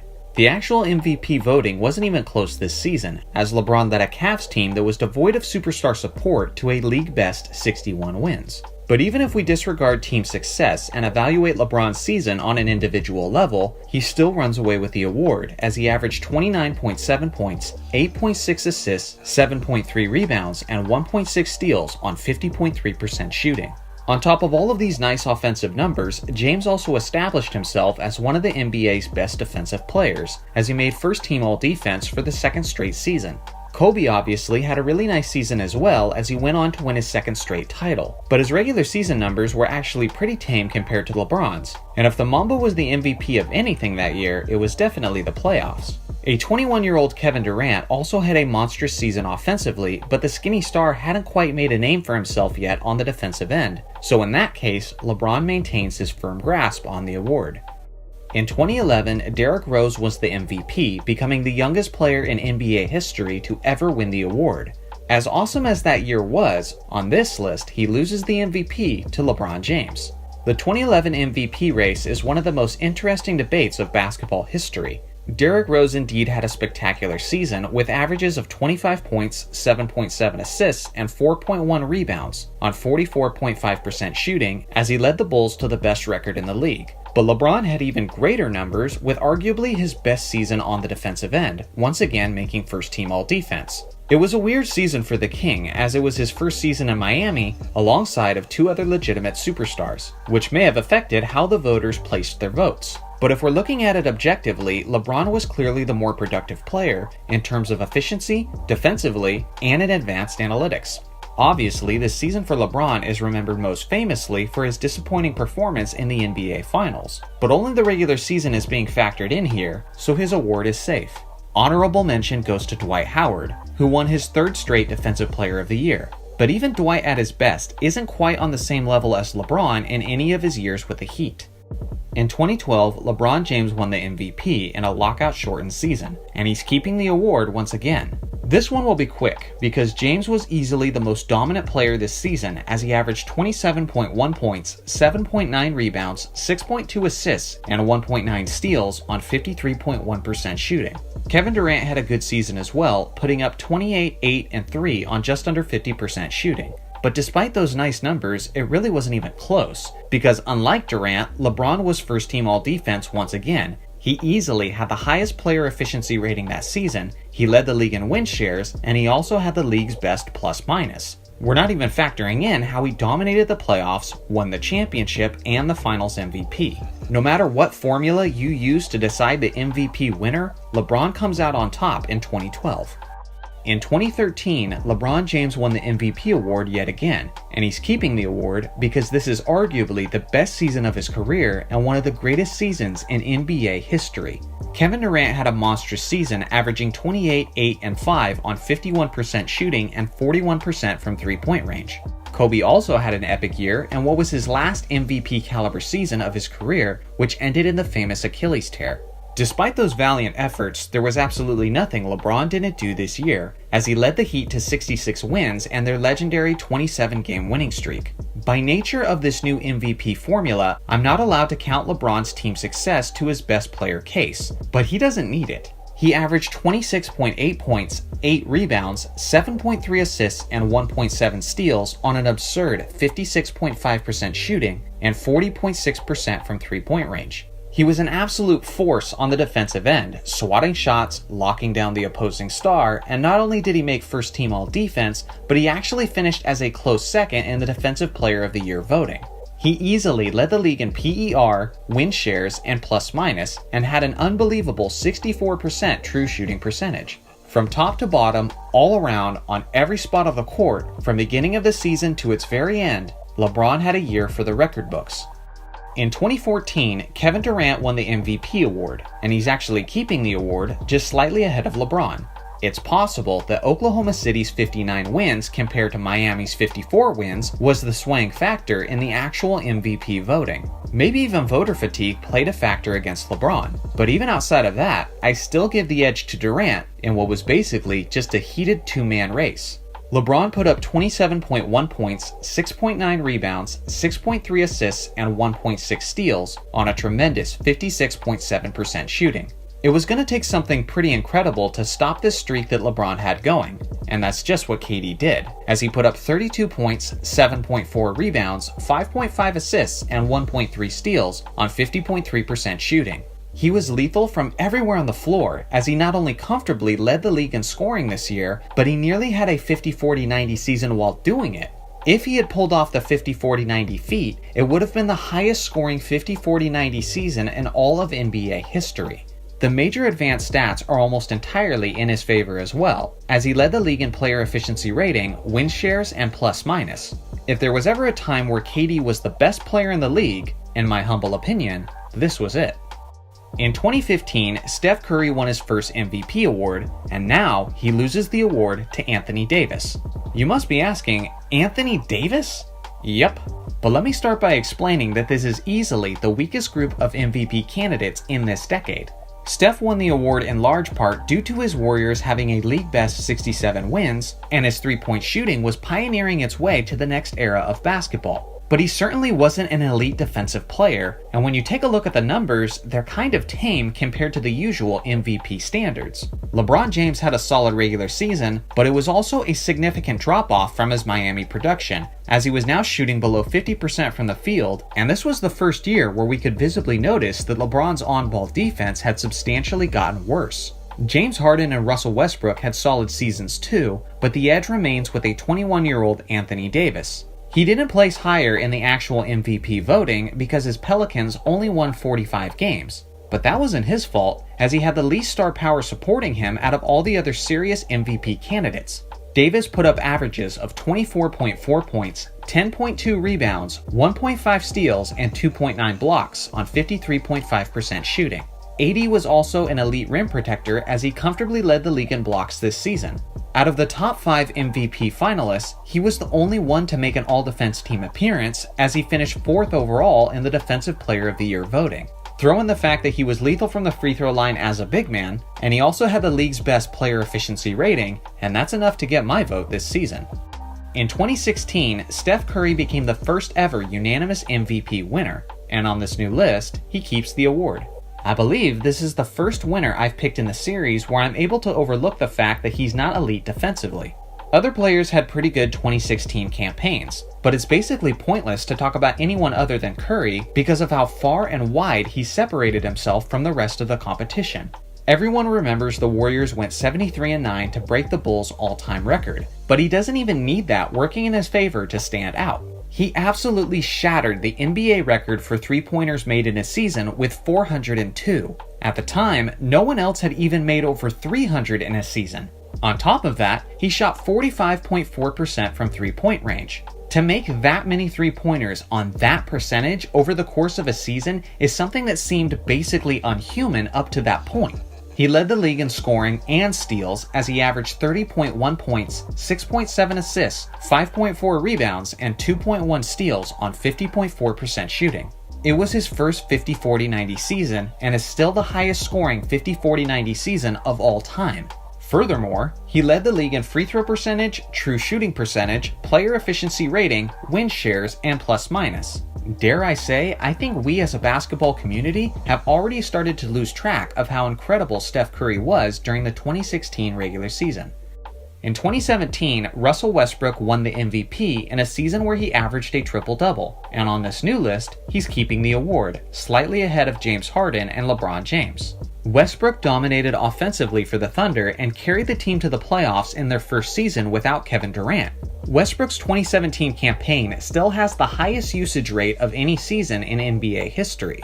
He led the league in scoring with averages of 31.6 points, 10.7 rebounds, 10.4 assists, and 1.6 steals on 42.5% shooting. Some people won't like this choice since many people have criticized Westbrook for being a stat padder, and sure, maybe Steven Adams let Westbrook have a couple rebounds here and there, but even if we knock off a couple of his rebounds per game, you still can't help but be incredibly impressed by his production this season. Something I rarely see people mention is how Westbrook put up monstrous video game numbers in such little time. He averaged 34.6 minutes per game, and that put him in only 20th place, well behind most elite superstars. James Harden had fantastic numbers as well while playing a couple more minutes per game. Both stars had very comparable shooting statistics, but Harden actually set the record for the highest turnover per game average in NBA history at 5.7, which doesn't really help his case. LeBron's level of production is a little too far behind in order to strongly consider him for the award this season, and he doesn't have elite defense working in his favor anymore either. None of these candidates do for that matter. With all this being said, Westbrook was simply on another level this year, even if you take away a rebound or two and the triple-double achievement. In 2018, James Harden won his first MVP award, and now he loses the award to LeBron James. In the actual MVP voting, this was a tough two-man race between Harden and LeBron. Harden led the league in scoring behind strong averages of about 30 points, 5 rebounds, 9 assists, and 2 steals on 45% shooting. His Rockets won a league-best 65 games that season, so I definitely think the best player on the best team logic had a strong influence in the voting. LeBron, on the other hand, put up 27.5 points, 8.6 rebounds, 9.1 assists, and 1.4 steals on a significantly more efficient 54.2% shooting. Not only do LeBron's numbers appear to be slightly better, but LeBron also played in all 82 games that regular season, a feat that none of the other MVP candidates were able to achieve that year, and Harden played a total of 10 less games. Not only do people regularly recognize LeBron as the better player, but this season, he had the production and consistency to back it up, without the playoffs even being factored in which case it would have not been close. In 2019, Giannis won the MVP, and he's keeping the award just slightly ahead of James Harden. It's going to go down as one of the more controversial and hotly debated MVPs of league history, and I expect this comment section to be more of the same. I wrestled with this one for a while, but ultimately, I believe Giannis was the more complete player. He averaged 27.7 points, 12.5 rebounds, 5.9 assists, 1.3 steals, and 1.5 blocks on 58% shooting. Compare that to Harden, who dropped 36.1 points, 6.6 rebounds, 7.5 assists, and 2 steals on 44% shooting. I gotta admit, I feel a little crazy for not giving the Best Player award to a man who averaged a well-rounded 36 points per game, but here's my major reasons why. For one, Giannis was clearly the better defensive player. Now that's not to hate on Harden, whose on-ball defense has improved tremendously in recent years, and more specifically his defense in the post. But even with that being said, he's not Giannis, who was the main reason why the Bucks had the league's #1 ranked defense that season, and Giannis finished second overall in the Defensive Player of the Year voting. Another aspect is how Giannis played only 32.8 minutes per game, which is insane, and was ranked 37th in the league compared to Harden, who was 3rd overall in minutes per game. Not enough is said about how crazy it is that Giannis consistently puts up MVP numbers on a role player's amount of minutes. Overall, I'm not a big fan of the per 36 minutes stat, because it's not fair to simply prorate a guy's numbers and pretend that it's actual production. But with that being said, Giannis does so much with so little that I can only imagine if he had a league leader's amount of minutes. In 2020, Giannis was selected as the league's MVP, and he's keeping the award slightly ahead of James Harden. Both players were incredibly impactful for their squads, but unlike Harden, Giannis was first team all-defense. Even greater than that is the fact that he was that season's Defensive Player of the Year. Maybe the most impressive thing about the Greek Freak this season is the fact that his ridiculous stat line came in only 30.4 minutes of action per game. If he had played league-leading minutes, his stat line would have looked similar to a prime Wilt Chamberlain, which is certainly enough to win the award, especially when your team ends up with the best record in the NBA. In 2021, Nikola Jokic won his first MVP award, and he's keeping that award ahead of Embiid, Steph, and Giannis. The Joker had a season for the ages, as he completely dominated the advanced analytics. Not only did he have a near triple-double average, but he also shot a stellar true shooting percentage of 64.7%. Unlike every other MVP candidate that season, Jokic played all 72 games that year, which is basically unheard of by modern-day standards. There is the complaint that his defense isn't up to the level of some of the other candidates, and although I agree with that, the gap isn't enough to overlook the way he stood out all year offensively. In 2022, Nikola Jokic won his second straight MVP, and he's keeping the award despite great campaigns from Joel Embiid and Giannis. Somehow, Jokic took what he accomplished the previous season and improved upon it, as his scoring, rebounding, player efficiency rating, and true shooting percentage all shot up tremendously. His Nuggets weren't even a top-seeded team, but the voters were willing to look past that for just how statistically historic this season was. Once again, out of the top 5 finishers in the MVP race, Jokic played the most games, and by no small margin either. In 2023, Joel Embiid was named the MVP of the league, and on this list, he loses the award to Nikola Jokic.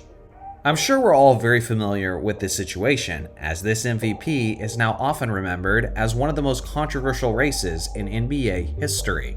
Joel Embiid had openly expressed his frustration about the fact that he had not yet won an MVP award.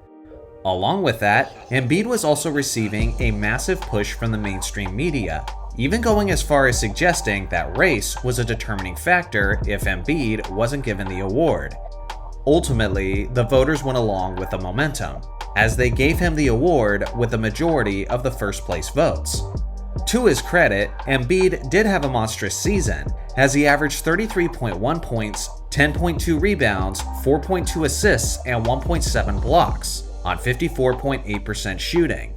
With that being said, Jokic almost certainly had a more impressive campaign, especially from a statistical standpoint.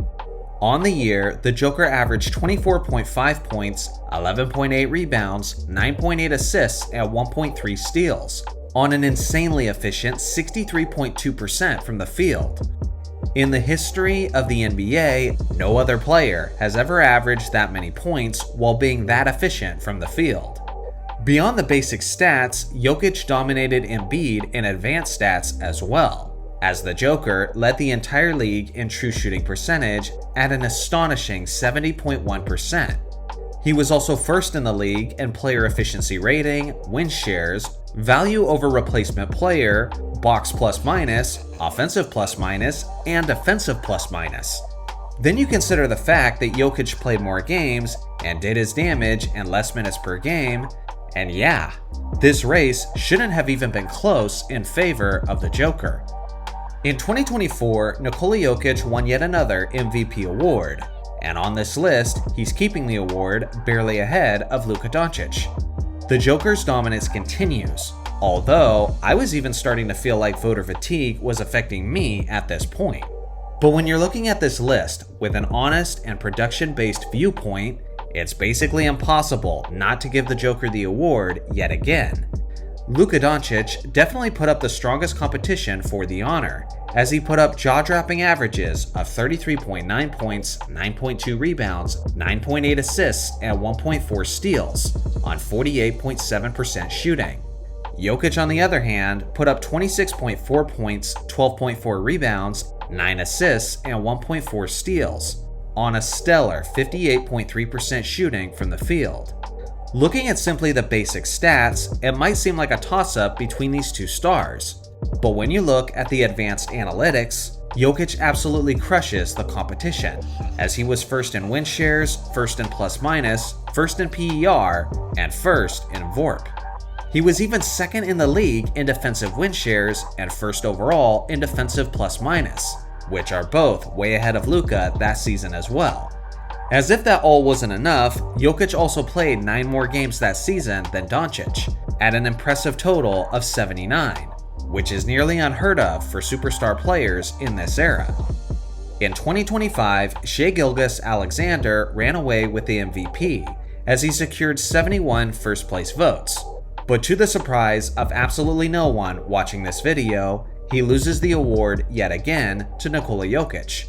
With this victory on my list, he joins Michael Jordan and LeBron James as the only players to win 5 straight real MVPs. And it's well deserved, as he became only the 3rd player in NBA history to average a triple-double over the course of a season, and he was also the first non-point guard to ever do it. He averaged 29.7 points, 12.7 rebounds, 10.2 assists, and 1.8 steals, on 57.6% shooting from the field. What makes things even more impressive is how he shot an incredible 41.7% from three-point range.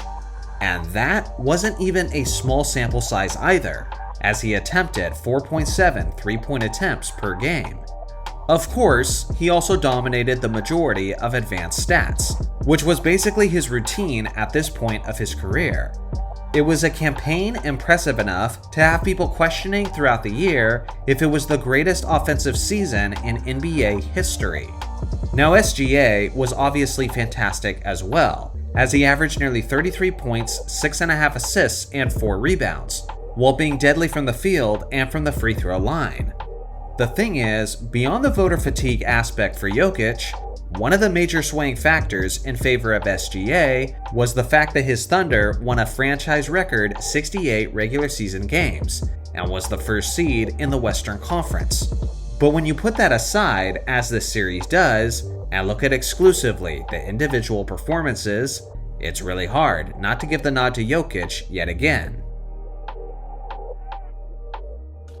In NBA history, there have been a total of 54 Finals MVP winners, and in only one of those 54 instances was there a player who won the award despite playing for the losing team. That was the first Finals MVP, which was Jerry West in 1969. Jerry certainly earned the award as he was clearly the best player over the course of the series, averaging close to 40 points per game. But ever since that one instance, the NBA has changed its method on selecting the Finals MVP winner, strictly giving the award to players on the winning team. But what if we return to that original formula, disregarding who won and who lost and all the narratives that come along with it, and instead just gave the MVP to the player who was honestly the best player on the court during that series? Well, if we did that, things would change up quite a bit. Today, we're looking at every Finals MVP award of NBA history, and let me know in a comment if you agree or disagree with these choices. In 1969, the Boston Celtics defeated the Los Angeles Lakers in 7 games, and despite being on the losing side, Jerry West was selected as the series MVP. On this new list, he's keeping the award, comfortably ahead of John Havlicek. As I mentioned in the intro, this was the only instance in NBA history where they gave the Finals MVP to a player on the losing team, and they did it for good reason, as he individually had one of the greatest series performances of all time. To start the series, he dropped 53 points and 10 assists on 51% shooting. This is the only time in NBA history where a player scored 50 points while getting double-digit assists. To close the series, he put up 42 points, 13 rebounds, and 12 assists on 48% shooting.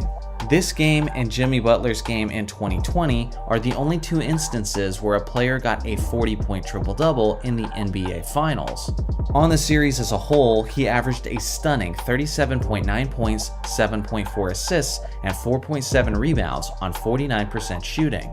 It's also worth mentioning that West did much of this damage on an injured hamstring, which occurred in Game 5 of the series. John Havlicek put up his own quality stat line averages. But let's be real here, there was no real debate on who was the best individual player throughout the series, as West deserved the award without question. In 1970, the New York Knicks defeated the Los Angeles Lakers in 7 games, and Willis Reed was selected as the Finals MVP. But on my list, he's losing the award to the Lakers' Jerry West. In terms of a victorious impact, Reed certainly deserved the award as he put up some nice averages over the course of a long series. But for the second year in a row, West was obviously the best player on the court, regardless of the fact that he was on the losing team. Over the course of those 7 games, West put up averages of 31.3 points, 7.7 assists, and 3.4 rebounds on 45% shooting. He led all Lakers players in points, assists, and minutes, as he was clearly the main reason why the series went 7 games, regardless of the well-rounded team effort of the championship-winning Knicks. In 1971, the Milwaukee Bucks swept the inferior Baltimore Bullets, and Kareem Abdul-Jabbar was named the Finals MVP, and he's certainly keeping the award, as he was clearly the best player throughout the series. The series was never close, as the Bucks won nearly every game by double-digit points. At the time, Kareem was known by his original name, Lou Alcindor, but as far as I can tell, he was the same superstar that he's always been, as he put up stellar averages of 27 points, 18.5 rebounds, and 2.8 assists on an insanely efficient 60.5% shooting from the field. Oscar Robertson was his usual self, as he contributed significantly in many ways offensively. But regardless, Kareem was clearly the more dominant player, as none of the Bullets' bigs had any answers for him. In 1972, the Los Angeles Lakers got their revenge and defeated the New York Knicks in 5 games. Wilt Chamberlain was named the Finals MVP, and on my new list, he actually keeps the award, slightly ahead of Gail Goodrich, Jerry West, and Walt Frazier. At this point in his career, Wilt gave the exact level of production that you would expect, as he averaged nearly 20 points on 60% shooting, while pulling down a remarkable 23.2 rebounds a game. You'd be wrong to think that this was the only way he impacted the series though, as a more mature Wilt fully embraced his role as a fierce rim protector. It's unfortunate that block shots were not officially tracked at this point in his career, but the only game where his blocks were unofficially tracked was in the Game 5 clincher, where Chamberlain swatted away a total of 6 shots. Like I said before, Gail Goodrich, Jerry West, and Walt Frazier each had a fantastic series on an individual level, but none of them were able to stand out in more ways than Chamberlain did in these finals. In 1973, the New York Knicks defeated the Los Angeles Lakers for the second time in the decade, and Willis Reed was named the Finals MVP. But on my list, he's barely losing the award to his teammate Walt Frazier. Of the entire decade, this was certainly the hardest series to choose, as both teams had an extremely well-rounded series between their star players. Willis Reed was selected as the series MVP mostly because he was the player who had the best performance in the clinching 5th game, but I would argue that his teammate Walt Frazier delivered in more ways than Reed over the course of the series, as he was not only one of the team's top scorers, but he was also one of the top rebounders, and he led all players in assists per game. Wilt Chamberlain was rebounding as well as ever, but in this final season of his career, he just didn't have it anymore offensively, as he averaged well below what he was accustomed to. On top of that, he shot only 36.8% from the free throw line, which made him somewhat of a liability offensively. When all things are considered, I'm most comfortable giving the award to Frazier for that series. In 1974, the Boston Celtics defeated the Milwaukee Bucks in a hard-fought 7-game series, and John Havlicek was rewarded with the Finals MVP. But this time, he's losing the award to the individually dominant Kareem Abdul-Jabbar. Although it wasn't his most efficient series, Havlicek did lead his Celtics offense, while putting up some great all-around averages across the board. The thing is, Kareem was the only reason the Bucks ever stood a chance in the first place, as he poured in 32.6 points, 12.1 rebounds, 5.4 assists, and 2.1 blocks on 52.4% shooting. Dave Cowens was an NBA All-Defensive player at the center position, but with that being said, he was completely at the mercy of Kareem's skyhook shot, as the 6'9 center could only pray that Kareem would miss. Unfortunately for Abdul-Jabbar, he was lacking significant help offensively, while the Celtics had many legitimate weapons on their roster, which resulted in them ultimately winning the championship. Regardless, there's no doubt in my mind that Kareem was the best player that series. In 1975, the Golden State Warriors swept the Washington Bullets, and the high-scoring Rick Barry was selected as the Finals MVP. and on this list, he keeps the award, well ahead of Washington's Elvin Hayes. This was actually a pretty low scoring series overall, as both teams averaged below 100 points per game. But don't tell that fact to the Warriors' small forward Rick Barry, as he was the one exception of a player who exploded offensively. Over the course of the 4 games, Barry averaged 29.5 points, 5 assists, 4 rebounds, and a whopping 3.5 steals on 44.4% shooting from the field. I have to take a moment to praise his astonishing pickpocket skills, as his 3.5 steals per game average is the most ever in an NBA Finals series, and second place isn't even close. Elvin Hayes certainly did his job in terms of securing the boards, but he was nowhere close to the level of impact that Barry had on both sides of the court, which is why he's the obvious winner for these finals. In 1976, the Boston Celtics defeated the Phoenix Suns in 6 games, and the Celtics point guard JoJo White was named the finals MVP, but on my list, he loses the award to his teammate Dave Cowens. JoJo White certainly had some attention-grabbing performances throughout the series, like in Game 5, when he played a total of 60 minutes in a triple overtime victory where he dropped 33 points, 9 assists, and 6 rebounds on 52% shooting. He was the standout performer in a contest that was considered for a while as the greatest game ever played. That was a major factor in why the voters ultimately selected him. The thing is, he had some real stinkers as well, like in Game 2 when he shot only 2 of 12 from the field, and in the clinching game, he was only 5 of 15. Not only did Cowens average nearly as many points over the course of the series, but he was also way more efficient. Along with that, Cowens led all players in rebounds by a significant margin, which was a huge factor in the Celtics winning that series. When you consider the series as a whole, I definitely think the voters got it wrong on this one. In 1977, the Portland Trail Blazers defeated the Philadelphia 76ers in 6 games, and Bill Walton was named the finals MVP. As incredible as he was, Walton is losing the award to the more individually dominant Julius Erving. When healthy, which wasn't very often, Bill Walton was one of the greatest centers to ever play the game of basketball, as he could hurt you in so many ways, whether it be his finesse scoring, his underrated passing, his solid rebounding, or his fantastic rim protection. All of those aspects were present throughout this series, as he averaged these numbers throughout the 6 games. Considering the fact that the Blazers won the series, I don't have a problem with him being chosen as the MVP. But if we're being honest about who was actually the best player that series, it had to have been the Doctor, as he appeared to be in his prime shape. Many people view Julius Erving as the Michael Jordan before there was a Michael Jordan, and he certainly played like it this series, as he averaged 30.3 points, 6.8 rebounds, 5 assists, 2.7 steals, and 1.2 blocks, on an extremely efficient 54.3% from the field. He easily led the 76ers in points, efficiency, assists, and steals, while playing the most amount of minutes. Again, Walton was very solid in his own right, but if you ask me, Dr. J simply excelled to another level. In 1978, the Washington Bullets defeated the Seattle Supersonics in 7 games, and Wes Unseld was named the finals MVP. But on my list, he's definitely losing the award to his teammate Elvin Hayes. This was the series that truly convinced me that the voters were weird in the 1970s.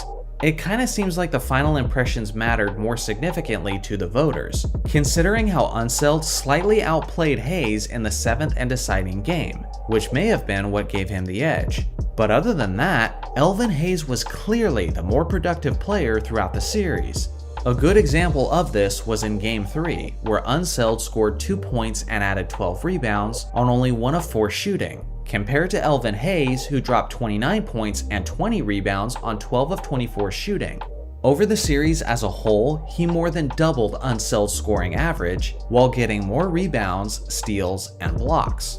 Honestly, this might be the most questionable finals MVP that I've ever seen, as there's no legitimate argument that I can find for Unseld, which is why I found it puzzling that they didn't give the award to Hayes in the first place. In 1979, the Seattle Supersonics got their redemption, as they defeated the Washington Bullets in 5 games. In this series, Dennis Johnson was selected as the Finals MVP, and on my list, he keeps the award, slightly ahead of his teammate Gus Williams.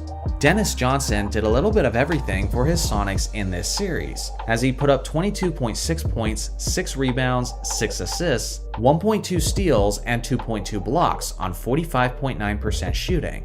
Despite his well-rounded play, Johnson wasn't actually the team's #1 scoring option, which was his teammate Gus Williams. Williams was the starting point guard, and he averaged an efficient 29 points per game over the course of the series. The thing is, that's about the only area where he excelled over Johnson, as DJ operated as the floor general. Just like Johnson's future days with the Celtics, he was known as a great defensive player in Seattle and was consistently frustrating the Washington Bullets offense with his smothering on-ball defense and with his underrated shot blocking. When you look at the complete body of work, Johnson was certainly the more deserving player, regardless of the fact that he was only the second scoring option. In 1980, the Lakers won the championship over the Philadelphia 76ers in 6 games, and the rookie, Magic Johnson, was named the Finals MVP, and on this new list, he keeps the award, barely ahead of Kareem Abdul-Jabbar. It was a very hard-fought series, with most games finishing with a single-digit deficit. Kareem famously got injured in the 5th game in the series, which resulted in Magic Johnson starting at center for Game 6. And what ensued was arguably the greatest individual performance in NBA Finals history, as Magic put up 42 points, 15 rebounds, 7 assists, and 3 steals on 60.9% shooting, and the Lakers won the game with a final score of 123-107. The thing is, Kareem was definitely on track to win that Finals MVP, but I chose to give it to Magic simply because of the value of 6 games played compared to only 5. On the series, Kareem put up 33.4 points, 13.6 rebounds, 3.2 assists, and 4.6 blocks on 54.9% shooting. Compare that to Magic, who poured in 21.5 points, 11.2 rebounds, 8.7 assists, and 2.7 steals on 57.3% shooting. Again, you could definitely argue that Kareem was the stronger force when he was available, but regardless of the voting style, it's hard for me to take the award from a great player who was impactful throughout the entire series and not just most of it. In 1981, the Boston Celtics defeated the Houston Rockets in 6 games, and Cedric Maxwell was named the Finals MVP, but on this new list, he loses the award to Larry Bird. Generally, basketball fans don't talk about this series all that much, but back in the day, this was one of the more controversial Finals MVPs that the league had seen. Cedric "Cornbread" Maxwell is one of the more underappreciated players of league history, and he certainly had a tremendous impact on the series as he put up 17.7 points, 9.5 rebounds, and 2.8 assists on 56.8% shooting. He was definitely the best player in the crucial 5th game, and he slightly outscored Larry over the course of the series while being much more efficient. But with that being said, I'm still surprised they gave him the award since Larry was the more impactful player in pretty much every other aspect. On the series, Bird put up averages of 15.3 points, 15.3 rebounds, 7 assists, and 2.3 steals on 41.9% shooting. One of the most crucial factors heading into this series was which team was going to win the Battle of the Boards. The Rockets may have been seen as favorites to win that category, but the Celtics ultimately won that battle in the finals, and the player who deserves the most credit for that is easily Larry Legend, who even nearly out-rebounded one of the greatest rebounders ever, Moses Malone. If that doesn't tell you how impactful Bird was on the boards, then absolutely nothing will. On top of that, he was easily the best distributor and the best pickpocket throughout the series, as he led both teams in both assists and steals. Again, not trying to take any credit away from the underrated Maxwell, but sometimes the most obvious and expected choice for the award is in fact the correct choice. In 1982, the Los Angeles Lakers defeated the Philadelphia 76ers in 6 games, and Magic Johnson was named the Finals MVP. And he's keeping the award ahead of guys like Julius Erving and Andrew Toney.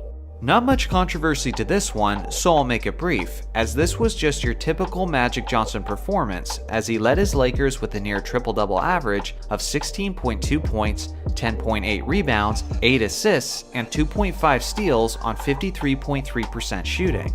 Dr. J and Andrew Toney gave it their best shot and were able to keep the series competitive with their solid production, but ultimately, Magic was just too much as he controlled the game in several aspects and easily led all players overall in rebounding. In 1983, the 76ers got their revenge and swept the Los Angeles Lakers. Moses Malone was the finals MVP, and on this new list, he's keeping the award, ahead of the Lakers' Magic Johnson. The 83 76ers are considered as one of the greatest teams of NBA history, and Moses was clearly the best player on that squad. Over the 4-game series, the big man averaged 25.8 points, 18 rebounds, 2 assists, 1.5 steals, and 1.5 blocks on 50.7% shooting. The only one who came close to rivaling his production was Magic Johnson, but the impact wasn't anywhere close as no one on either team averaged half as many rebounds as Moses did that series to go along with everything else he did to win those contests. In 1984, the Boston Celtics defeated the Los Angeles Lakers in 7 games, and Larry Bird was named the finals MVP, and he's keeping the award ahead of Magic Johnson. It's worth appreciating that even when Magic doesn't win the award, he's usually the runner-up. This is famously a series that he would love to forget as he made critical errors down the stretches of games that briefly earned him the nickname Tragic Johnson. Despite this being one of his worst memories as a pro, he was actually quite solid throughout the majority of the series as he put up 18 points, 13.6 assists, 7.7 rebounds, and 2 steals on 56% shooting. Regardless, the correct choice was Bird, even in the specific MVP format, as Larry poured in 27.4 points, 14 rebounds, 3.6 assists, and 2.1 steals on 48.4% shooting. Scoring in the high 20s are what you would expect from a prime Larry Bird, but I honestly believe that the most underappreciated part of Larry Bird's game was his remarkable rebounding. Well, maybe that and his defense. Once again, Bird controlled the boards as he led all players in rebounding with 14 per game, and not a single Laker averaged as many as 9 per game. His defensive impact also went under the radar, but he played solid man-to-man defense and led all players in steals with 2.1 per game. In 1985, the Los Angeles Lakers defeated the Boston Celtics in 6 games, and Kareem Abdul-Jabbar was named the finals MVP, but on this new list, he loses the award to his teammate Magic Johnson. At the age of 37, the captain was showing off some vintage form, as he was the Lakers' leading scorer while being extremely efficient thanks to his trustworthy skyhook. Over the course of the series, Kareem averaged 25.7 points, 9 rebounds, 5.2 assists, and 1.5 blocks on 60.4% shooting. When it comes to awards like this, scoring the basketball is often the most romanticized aspect with the voters. But as far as distributing goes, Magic arguably had the best final series of his career, as he averaged 18.3 points, 14 assists, 6.8 rebounds, and 2.2 steals on 49.4% shooting. As the floor general of the Showtime Lakers offense, Magic's 14 assists per game set the all-time record for the highest average in NBA Finals history. The only other Finals averages that come close were also achieved by Magic. Even Kareem's success this series was in large part because of Magic's ability to give him the best opportunities. Simply put, not only was Magic arguably the most productive player this series, but he was also clearly the engine that made the Lakers' high-octane offense work. In 1986, the Boston Celtics defeated the Houston Rockets in 6 games, and Larry Bird was named the finals MVP, and he's keeping the award ahead of Hakeem Olajuwon and ahead of his teammate Kevin McHale. Many believe the 86 Celtics are the greatest team of all time, and leading that group was the league MVP Larry Bird, who somehow got even better in these NBA Finals as he put up 24 points, 9.7 rebounds, 9.5 assists, and 2.7 steals on 48.2% shooting. He was just slightly shy of the first triple-double average of NBA Finals history, and once again, Bird led every player in steals, consistently proving his value on defense. McHale and Olajuwon had their own impressive performances in the finals, but simply put, Bird was on another level this series and easily secured the award. In 1987, the Los Angeles Lakers defeated the Boston Celtics in 6 games, and Magic Johnson was named the Finals MVP, and he's keeping the award ahead of his rival Larry Bird. I think it's pretty clear that this was the best all-around finals performance of Magic Johnson's career, as he not only had the most iconic play, but he led his entire team in scoring, rebounding, assists, and steals, while having ridiculous efficiency splits. On the series as a whole, he averaged 26.2 points, 13 assists, 8 rebounds, and 2.3 steals on 54.1% shooting. I'm starting to sound like a broken record at this point, but Bird was the other best performer in this series. But from a production standpoint, from a team standpoint, and from an impact standpoint, this season belonged to Magic and the Showtime Lakers. In 1988, the Los Angeles Lakers defeated the Detroit Pistons in 7 games, and Big Game James Worthy was named the Finals MVP. But unfortunately, despite his clutch gene, he's losing the award to his teammate Magic Johnson. James Worthy deserves more credit than he normally gets for being an under-recognized Finals MVP, but something that helped him win that award was the powerful lasting impression he made in the deciding 7th game, where he dropped 36 points, 16 rebounds, and 10 assists on 68% shooting. Although he may have had the best individual game, which just happened to be the most crucial game, it seemed pretty clear that Magic was the best player overall throughout the vast majority of the series. On the series as a whole, Worthy put up 22 points, 7.4 rebounds, and 4.4 assists on 49.2% shooting. Now compare that to Magic, who put up 21.1 points, 13 assists, 5.7 rebounds, and 2 steals on a much more efficient 55% shooting. Maybe voter fatigue played a role, considering how Magic got his hands on several of these awards at this point, but outside of the big game narratives and based purely on who was the better player, Magic seemed to be the more deserving candidate. In 1989, the Detroit Pistons swept the Los Angeles Lakers, and the underrated Joe Dumars was named the Finals MVP, and he's keeping the award ahead of his teammate Isaiah Thomas. The series was never really close, as Kareem was just a shell of his former self, and Magic's hamstring injury caused him to miss a significant amount of time, including all of Game 4.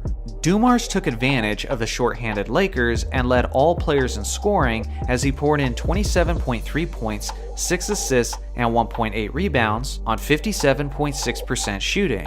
Not only was Dumars punishing the Lakers with his mid-range scoring, but he also continued to be a nuisance on the perimeter defensively, which was a pretty standard skill of his throughout his career. The only player who somewhat challenged him for the award was Isaiah, but even then, it was clear in both the eye test and in their production on the court that Dumars was simply the more standout player in that series.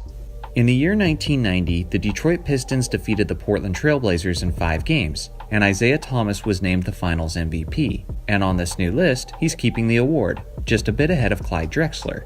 When people think of Isaiah Thomas, there's often a few things that come to mind.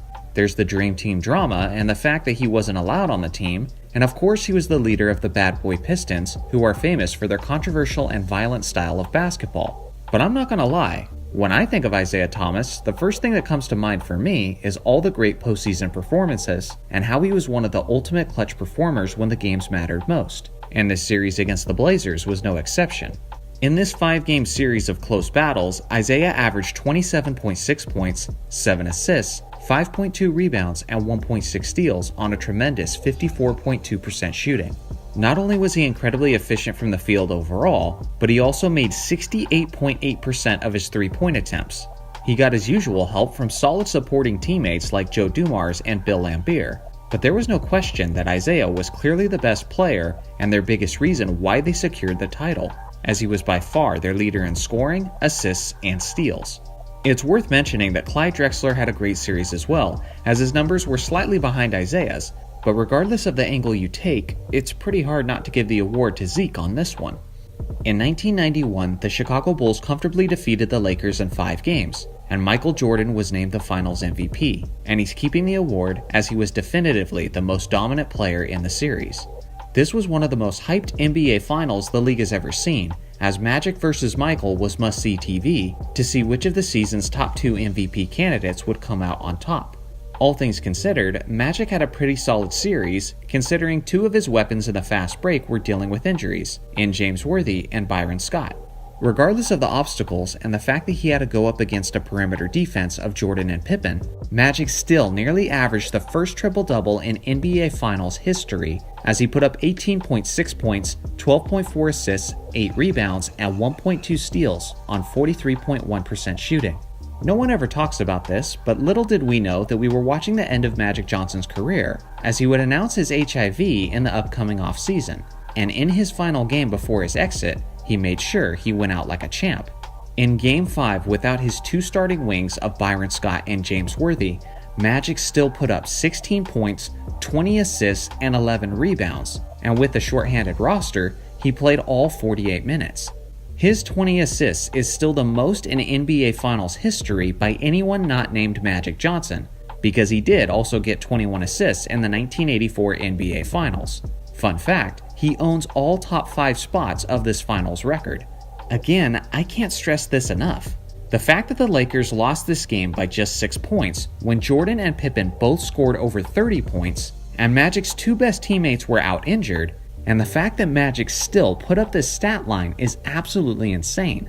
If anyone needs an example of why Magic is the best ever at making your teammates better, then this game is a perfect example. Way to go out like a legend, Magic. With that being said, this was the beginning of Jordan's championship reign in the NBA, and he definitely deserved the award with his overall historic performance. He dominated Game 2 offensively, at one stretch hitting 13 straight field goals without a miss, capping it off with his iconic hand-switch layup. He simply continued his elite play from then on. For the series as a whole, he controlled the game as both a scorer and a distributor, as he averaged 31.2 points, 11.4 assists, 6.6 rebounds, 2.8 steals, and 1.4 blocks on 55.8% shooting. When you combine his points and assists, Jordan contributed to well over 50% of the Bulls' total offense that series. That's MVP production if I've ever seen it. It is worth mentioning that if Defensive Player of the Series was a thing, that would have gone to Pippen. He put up all-around nice numbers of his own, but where he really stood out was on perimeter defense, when they switched Pippen to Magic Johnson in Game 2, and it changed the direction of the series. Not enough for Scottie to steal the award from Michael, but still, worth mentioning nonetheless. In 1992, the Chicago Bulls defeated the Portland Trail Blazers in 6 games, and Michael Jordan was named the Finals MVP, and he's keeping the award for the second straight season, and no one was close to challenging it. I'll make this one quick, as I just made another video about this series speaking of Jordan's historic level of play. He had firmly established himself at this point as the face of the league, and started this series by setting the tone with 2 NBA Finals records. He made 6 3-pointers in the first half of Game 1, which at the time was the most 3-pointers ever made by a player in an NBA Finals game. He also scored 35 points in the first half, which is still an NBA Finals record for the most points ever scored in a half. He continued to be the leading force from that point on, and over the course of the series, he averaged 35.8 points, 6.5 assists, 4.8 rebounds, and 1.7 steals on 52.6% shooting. Not only did he fill up the stat sheet, but he was also incredibly efficient while doing it, putting up nearly 50-40-90 averages over the course of the series. Pippen had a pretty good series, and Portland pushed the Bulls to 6 games with a well-rounded team effort. But simply put, no one else was close to the all-time great level Jordan was playing at in those finals. In 1993, the Chicago Bulls won their 3rd straight championship by eliminating the Phoenix Suns in 6 games, and Michael Jordan was once again named the Finals MVP, and he's keeping the award as he had one of the greatest Finals performances in NBA history. At this point, in the middle of Jordan's championship dominance, it seemed as if every season he was trying to outdo himself from the year before, and remarkably, he may have pulled it off once again in these finals. Over the 6-game series, Jordan averaged a monstrous 41 points, 8.5 rebounds, 6.3 assists, and 1.7 steals on 50.8% shooting. With his 41 points per game, his scoring made up 38.4% of the Bulls' total offense over the series. That's the highest percentage of points by a single player in NBA Finals history. Charles Barkley had a great series of his own, with numbers that would likely win the award just about any other season. But as Barkley said in The Last Dance, there's no shame in losing to the fastest gun, and there may not have been any gun faster than Jordan in the 1993 NBA Finals. In 1994, the Houston Rockets defeated the New York Knicks in 7 games, and Hakeem Olajuwon was named the Finals MVP, and he's keeping the award as he was clearly the best player on both ends of the court. The 31-year-old Hakeem was so skilled and continued his playoff theme of vanquishing any opposing center that would challenge him. Hakeem was the leading scorer in each of the 7 games of the series, as he put up 26.9 points, 9.1 rebounds, 3.6 assists, and 3.9 blocks on 50% shooting. He did all of this while locking up the Hall of Famer Patrick Ewing on the other end, who was held by Hakeem to under 20 points per game in the series and an awful 36.3% from the field. It was one of the few championships of basketball history where the winning team had only one All-Star, but when you consider how Olajuwon dominated each game in a variety of ways, it kinda makes sense why that's the case. In 1995, the Houston Rockets repeated as champions as they swept the Orlando Magic out of the finals in 4 games, and he's keeping the award again as he continued to prove himself as one of the all-time greats. For the second straight finals, Hakeem led every single game in scoring, and it didn't matter which center defended him in his prime, whether it was Patrick Ewing, David Robinson, or in this case, a young Shaquille O'Neal. Hakeem had the one-of-a-kind skills, talent, and footwork to score basically at will over each of them. On the series, he put up 32.8 points, 11.5 rebounds, 5.5 assists, 2 steals, and 2 blocks on 48.3% shooting. He certainly had plenty of help this series from quality supporting players like Clyde Drexler, Robert Horry, and Mario Elie. But with that being said, it was clear as always who the anchor was that held down the Houston offense and defense. Shaquille O'Neal was solid in the finals as always, but at this point, the 23-year-old center was just a small step behind Olajuwon, and wasn't quite ready to take the torch as the league's best center, but his day was approaching, and in a major way. In 1996, the Chicago Bulls capped off their 72-10 season by defeating the Seattle Supersonics in 6 games, and Michael Jordan was named the Finals MVP, and on this new list, he loses the award to the Sonics' Shawn Kemp. I actually rewatched this entire series in preparation of making this video, because the 96 Finals MVP is one of the more controversial ones of NBA history. Yes, Jordan is typically the best player out there anytime he sets foot on the court, but this series was far from his best, as he put up numbers of 27.3 points, 5.3 rebounds, 4.2 assists, and 1.7 steals on 41.5% shooting. It's the only NBA Finals of Jordan's career where he averaged less than 30 points, and it was also by far the most inefficient of his career as well, and a lot of credit has to go to the Seattle defense. Jordan's numbers and impact on the game's biggest stage would look pretty good if it came from just about any other player, but because it's Jordan, his standards are set so much higher, especially in the finals, so in that context, it was a bit underwhelming. Now some have used this to say that Dennis Rodman should have been named the 96 Finals MVP, and don't get me wrong, he certainly was valuable, as he averaged 7.5 points, 14.7 rebounds, and 2.5 assists on 48.6% shooting.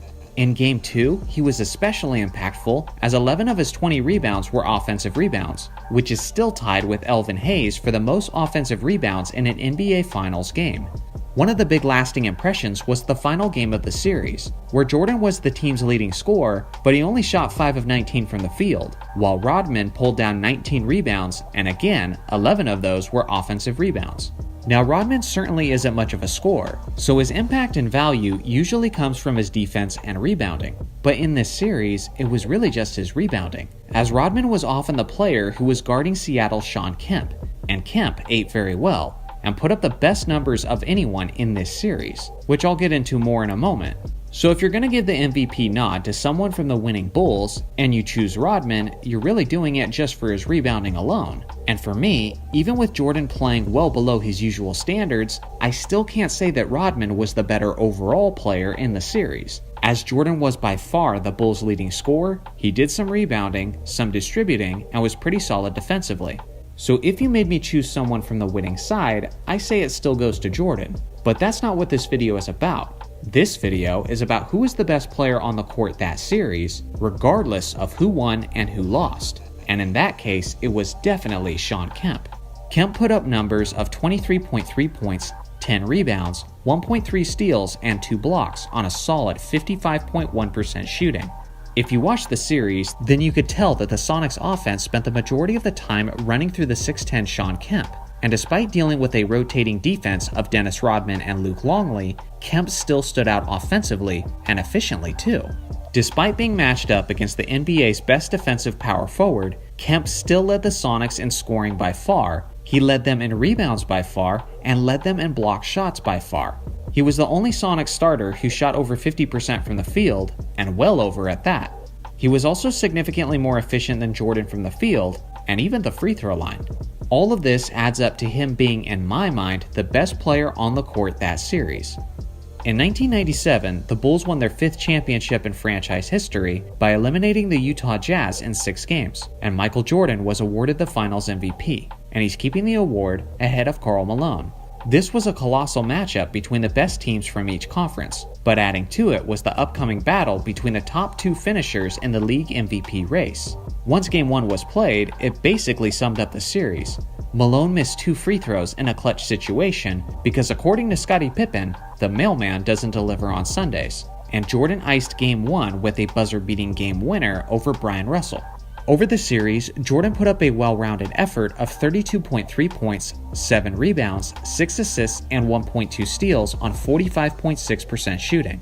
In a losing effort, Malone was probably the greatest challenger to Jordan for the award, but he was significantly less efficient from the field and the free throw line. Add in Jordan's iconic flu game, pizza game, hangover game, whatever you want to call it, and it's really no contest with the award easily going in Jordan's favor. In 1998, the Chicago Bulls defeated the Utah Jazz for the 2nd straight season, winning their 6th championship, and Michael Jordan was named the Finals MVP, and he's obviously keeping the award. The 98 Finals was a very low-scoring, slow-paced defensive series. The Bulls, who won the championship, averaged only 88 points per game as a team, yet despite that, Jordan averaged an incredible 33.5 points. He also put up 4 rebounds, 2.3 assists, and 1.8 steals on 42.7% shooting. In Game 6, maybe the most iconic game in NBA history, Jordan led the Bulls to win the championship-clinching game. With an old and tired squad, and with Scottie Pippen dealing with back problems, Jordan had to carry the Bulls' offense that game to an absolutely historic extent. On 15 of 35 shooting, Jordan scored 45 of the Bulls' 87 points in that championship-clinching game. That means a 35-year-old Jordan, in his final game with the Bulls, scored 51.7% of his team's points. Since the NBA-ABA merger in 1976, that is the highest percentage in NBA Finals history. Why no one ever considers or talks about this stat is beyond me. Now, I'm putting up Karl Malone's stat line just for due diligence, but let's be honest, there is absolutely no decent argument for Jordan not to win the Finals MVP in 1998. In 1999, the San Antonio Spurs defeated the New York Knicks in 5 games, and Tim Duncan was named the Finals MVP, and he's keeping the award ahead of Latrell Sprewell. The 8-seeded Knicks were surprised just to make the NBA Finals in the first place, but once they were there, they quickly found out that they had no match for the superstar in San Antonio, the 23-year-old Tim Duncan.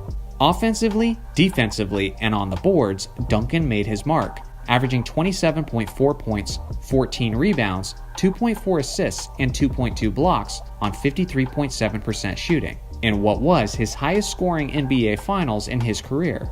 Solid forgotten Knick players like Allen Houston and Latrell Sprewell did their best to keep things interesting for New York, but at the end of the day, the big fundamental was just too much, in what was the beginning of a Hall of Fame legacy. In the year 2000, the Lakers won the championship in 6 games over the Indiana Pacers, and Shaquille O'Neal won the Finals MVP. And on this new list, he keeps the award, well ahead of Kobe Bryant and Reggie Miller. It was probably the easiest year on the list for me to decide, as Shaq had one of the greatest finals performances in league history.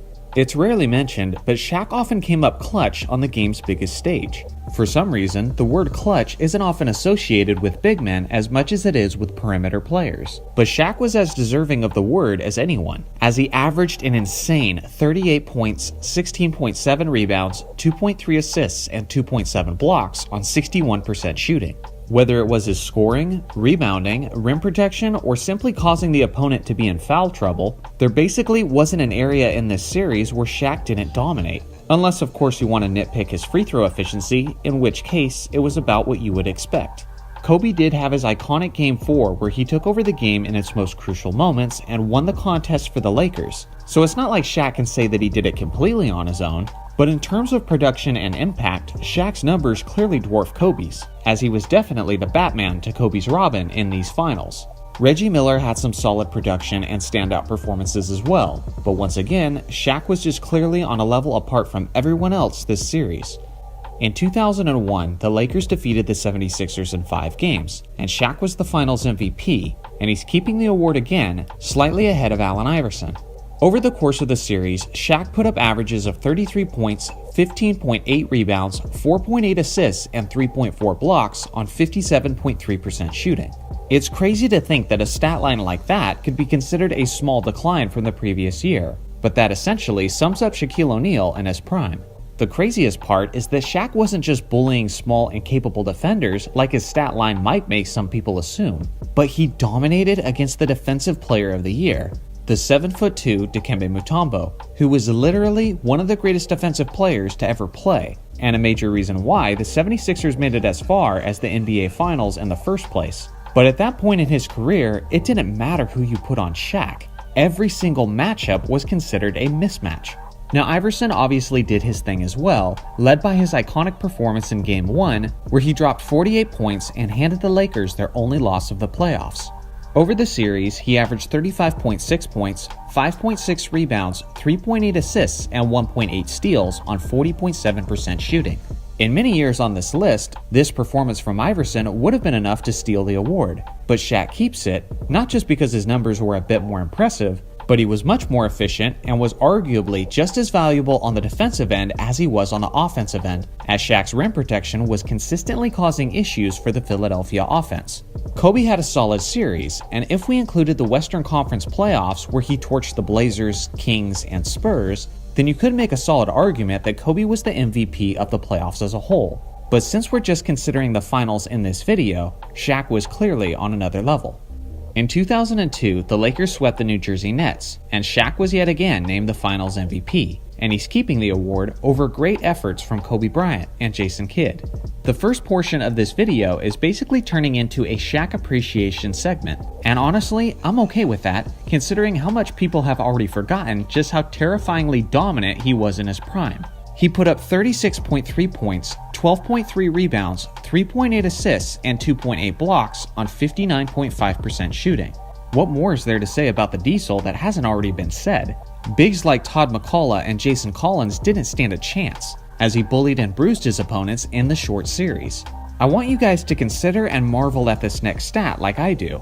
Over the course of the 3 NBA Finals that Shaq won with the Lakers, he put up ridiculous averages of 35.9 points, 15.2 rebounds, 3.5 assists, and 2.9 blocks on 59.5% shooting.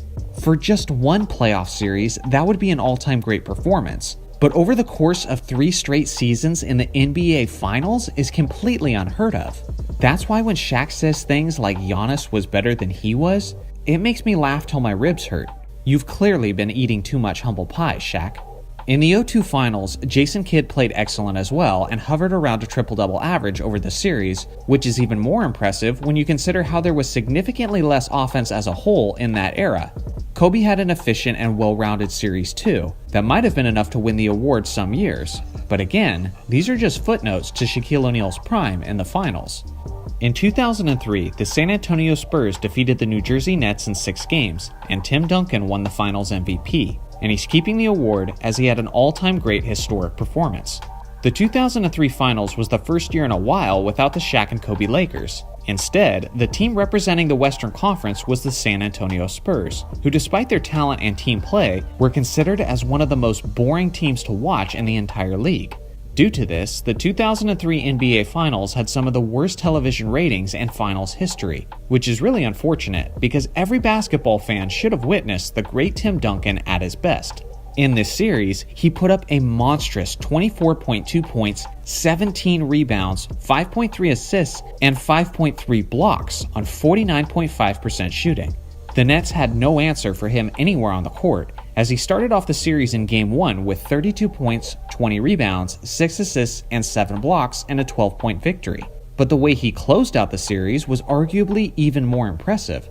In Game 6, he had 21 points, 20 rebounds, 10 assists, and 8 blocks, nearly getting the historic quadruple-double. But there's actually some controversy tied to this game. I can pretty confidently say that the statisticians incorrectly missed 2 block shots that should have gone to Duncan. The first was treated simply as a deflection, but you can clearly see in the video that the offensive player was in the act of shooting, so this should have been a blocked shot. The other instance is where David Robinson and Tim Duncan both contested a shot, and David Robinson was credited with the block. But when you look at the replay, Duncan probably should have got this one as well, as he clearly had his hand on the basketball first. In the history of the NBA, there have only been 4 players to ever officially achieve the quadruple-double. But if the stats had been calculated correctly, Duncan would have been the 5th, and also the only player to ever do it in playoff history. And the fact that he did it in the championship clinching game is absolutely mind-boggling.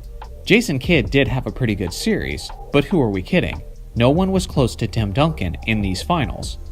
In 2004, the Detroit Pistons defeated the Los Angeles Lakers in 5 games, and Chauncey Billups was named the Finals MVP. And now, on this new list, he loses the award to Shaquille O'Neal. Billups, or as he's also known as Mr. Big Shot, had a fantastic series, averaging 21, 3, and 5 on 51% shooting. With that being said, the Pistons defeating the Lakers was a complete team effort, as they had 5 players who averaged over double-digit scoring, while the Lakers had just 2. Even though the Lakers were dismantled by Detroit's complete team effort, there was no question that the best individual player regardless of outcome was Shaquille O'Neal, as he put up 26.6 points, 10.8 rebounds, and 1.6 assists on 63% shooting. Ben Wallace did an excellent job of containing Shaq and keeping him from having an all-time great finals like he had in previous years, but still, Shaq was able to stand out. Kobe has been criticized in years past for this performance, and deservedly so, especially in terms of his poor efficiency, as he shot only 38% on the series.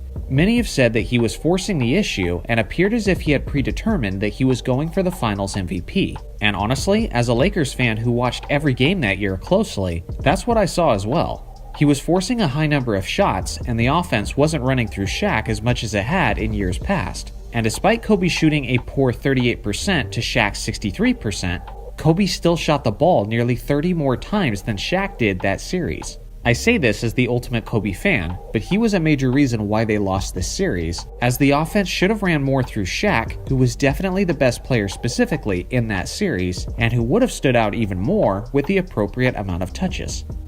In 2005, the Spurs defeated the Pistons in 7 games, and Tim Duncan won the Finals MVP, and he's keeping the award slightly ahead of Chauncey Billups. Duncan's performance wasn't quite on the same level as his 2003 Finals, but he was still relatively dominant as he averaged 20.6 points, 14.1 rebounds, 2.1 assists, and 2.1 blocks on 41.9% shooting. It certainly wasn't his most efficient series, but that had a lot to do with it being a very defensive series between 2 of the best defensive teams in the league. Chauncey Billups certainly made it interesting with his stat line of 25 and 6 on 43.4% shooting, but Duncan keeps the edge thanks to his elite rebounding and his incredible defense. In 2006, the Miami Heat defeated the Dallas Mavericks in 6 games, and Dwayne Wade was named the Finals MVP, and he's easily keeping the award. After being down 0-2 in the series, Wade put his Miami teammates, including an aging Shaq, on his back, and put up strong numbers of 34.7 points, 7.8 rebounds, 3.8 assists, and 2.7 steals on 46.8% shooting. Shaq, on the other hand, only put up a modest 13 and 10, and people forget how Dirk Nowitzki was building a negative reputation for himself as a star player who couldn't come through when it mattered most. Sure, he averaged about 22 and 10, but he also shot an extremely poor 39% from the field. The 2011 NBA Finals truly saved Dirk's legacy. All that goes to say is that Wade keeps it, as he was running essentially unopposed in this MVP race. In 2007, the Spurs swept the Cavaliers and Tony Parker was named the Finals MVP, and he's keeping the award ahead of Tim Duncan and LeBron James.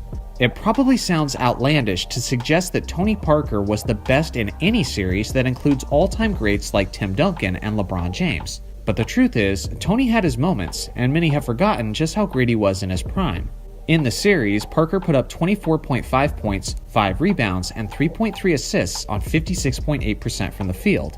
Considering how both teams averaged around 80 points on around 40% shooting, Parker's extremely efficient 25 points per game appear even that much more impressive. Not only was he a very successful weapon and orchestrator for the Spurs, but his competition for the award just wasn't all that threatening, as both LeBron James and Tim Duncan had somewhat modest numbers by their standards to go along with the fact that both players were very inefficient from the field. In 2008, the Boston Celtics defeated the Los Angeles Lakers in 6 games, and Paul Pierce was named the Finals MVP, and on this new list, he loses the award to Kevin Garnett. On the series, Pierce put up 21.8 points, 4.5 rebounds, 6.3 assists, and 1.2 steals on 43.2% shooting. Included in that stat line was his iconic performance in Game 1, where he left the game, was rolled away in a wheelchair, and came back triumphantly to lead his team to the victory.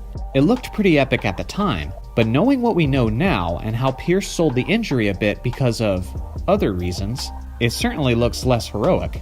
That Paul Pierce heroic return narrative may have actually played a part in voters giving him the Finals MVP over his teammate Kevin Garnett.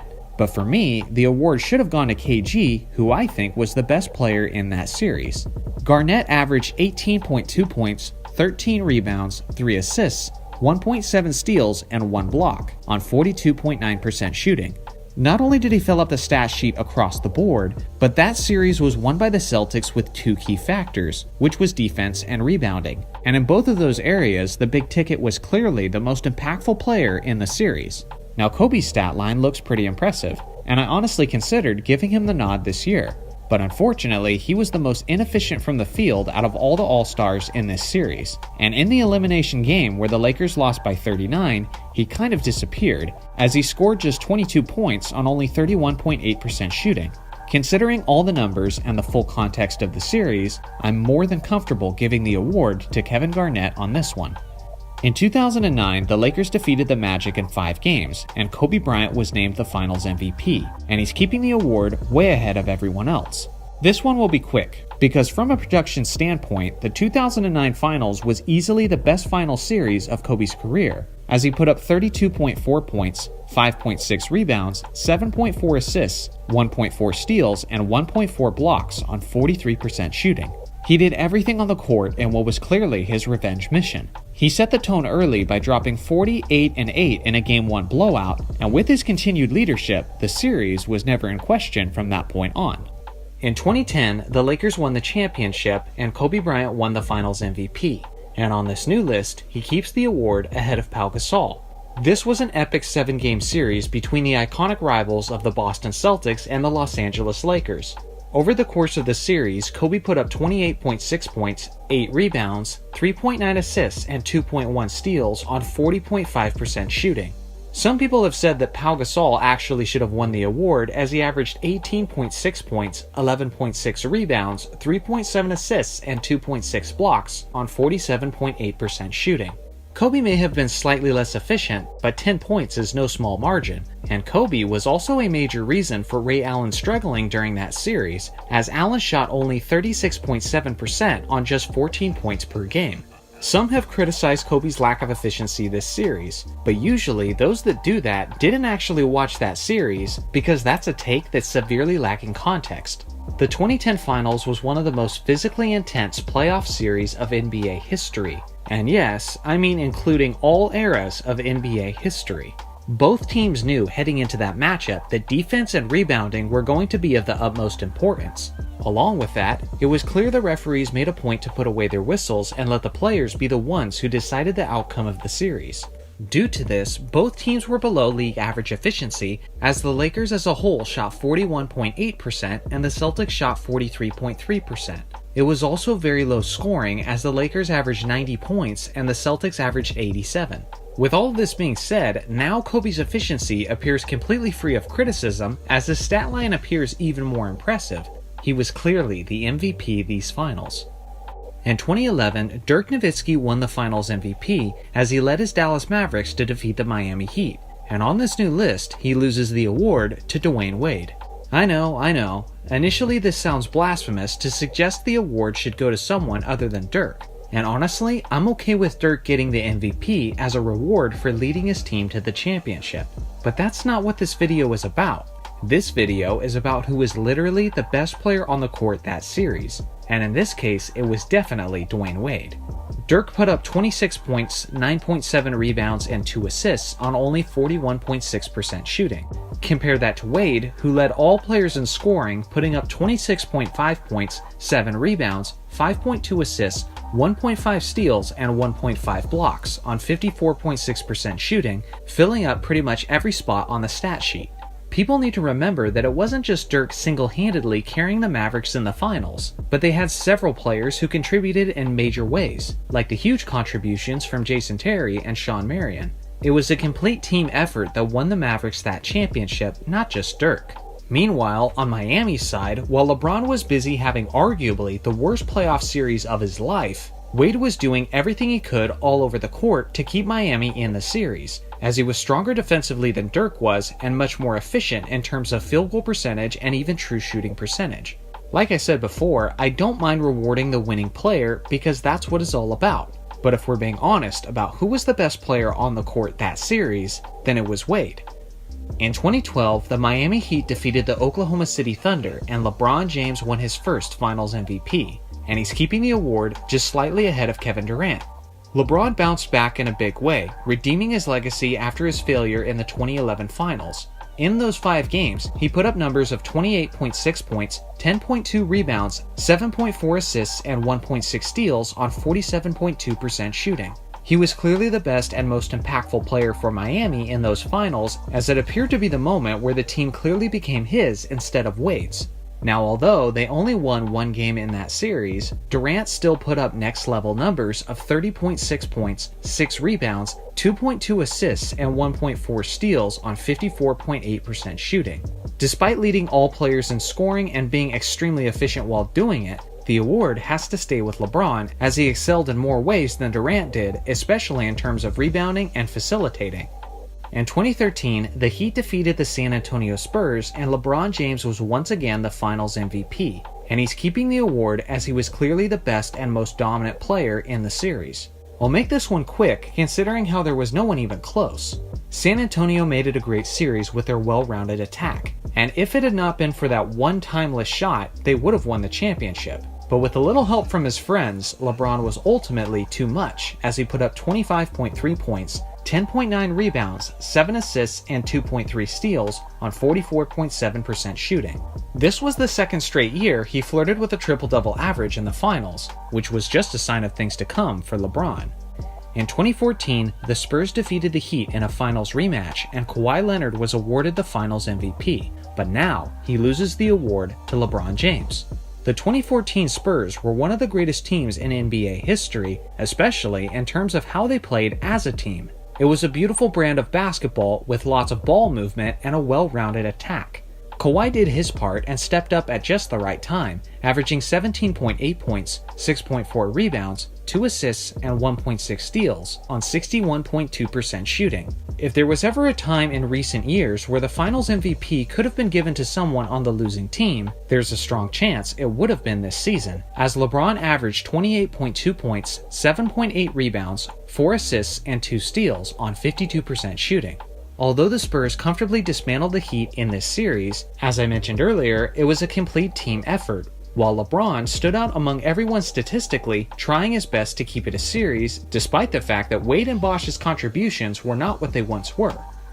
In 2015, the Warriors defeated the Cavs in their first finals matchup, and Andre Iguodala was named the MVP, and on this new list, he loses the award to LeBron James, who finishes slightly ahead of Steph Curry. Iguodala had a terrific NBA Finals by his standards, as he put up about 16, 6, and 4 on 52% shooting. Those are extremely moderate numbers by Finals MVP standards though, and the reason he won the award is because of the narrative-based voting. Andre did a solid job of containing LeBron, as James shot only 39.8% for the series. With that being said, LeBron still averaged more than 35 points per game and had a strong series all around. If I had an MVP vote in 2015 with a regular formula that highly emphasizes winning, then I certainly would have voted for Curry, who put up 26, 5, and 6 on 44% shooting. That's certainly a more worthy Finals MVP stat line. But if you ask me who was the best player that series, regardless of outcome, then it goes to LeBron.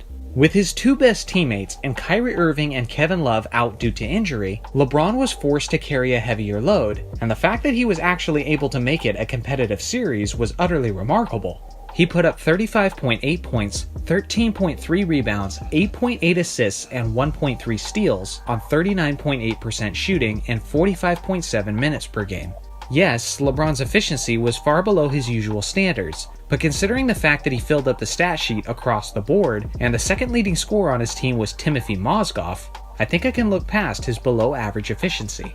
LeBron James, LeBron James, LeBron James. Hopefully, you're not too tired of hearing this name yet, but in 2016, the Cavaliers made a 3-1 comeback to defeat the Warriors, and LeBron James was named the MVP. And he's keeping the award as he stood out to such an extent that no one else even has an argument. The King dominated in every single aspect of this series, including defensively, and it was this performance that really ignited the GOAT conversation to levels that we hadn't previously seen involving LeBron. In this epic 7-game series, he averaged 29.7 points, 11.3 rebounds, 6.9 assists, 2.6 steals, and 2.3 blocks on 49.4% shooting. Not only did he fill up every area of the stat sheet, but LeBron led both teams in every major statistical category. No one averaged more points, or rebounds, or assists, or steals, or blocks than LeBron did in that series. Truly one of the greatest playoff performances of all time. In 2017, the Warriors defeated the Cavs in 5 games, and Kevin Durant was named the Finals MVP. And on this new list, he's keeping the award, just barely ahead of LeBron. From a team perspective, this wasn't even close, as the overpowered Warriors destroyed the Cavs, just like they did with everyone else they faced in the playoffs. Despite the beatdown, LeBron made it as close as he could on an individual level, as he averaged 33.6 points, 12 rebounds, 10 assists, and 1.4 steals on 56% shooting. This triple-double average is still the only triple-double average in NBA Finals history. It was still not enough to take it away from Durant, though, who not only demoralized the Cavs with numerous clutch shots, but efficiently dominated all around, putting up 35.2 points, 8.2 rebounds, 5.4 assists, and 1.6 blocks on 55% shooting. He also had a 50-40-90 series, and a monstrous one at that, with averages of 55% from the field, 47% from 3, and 93% from the free throw line. Although KD keeps it in my book, it wasn't an easy choice, and I'm curious to hear who you think was the better player in the 2017 Finals. In 2018, the Warriors swept the Cavs, and Kevin Durant was named the Finals MVP, and he's keeping the award again, just barely ahead of LeBron James. Ever since 2011, even in the years that LeBron lost, he had a solid argument for being the best player on the court, and this series was no exception, as he averaged 34, 8, and 10 on 52% shooting. But there's a reason why Durant was heating up the best player conversation during these years, and it was because of performances like this, as he put up 28.8 points, 10.8 rebounds, 7.5 assists, and 2.3 blocks on 52.6% shooting.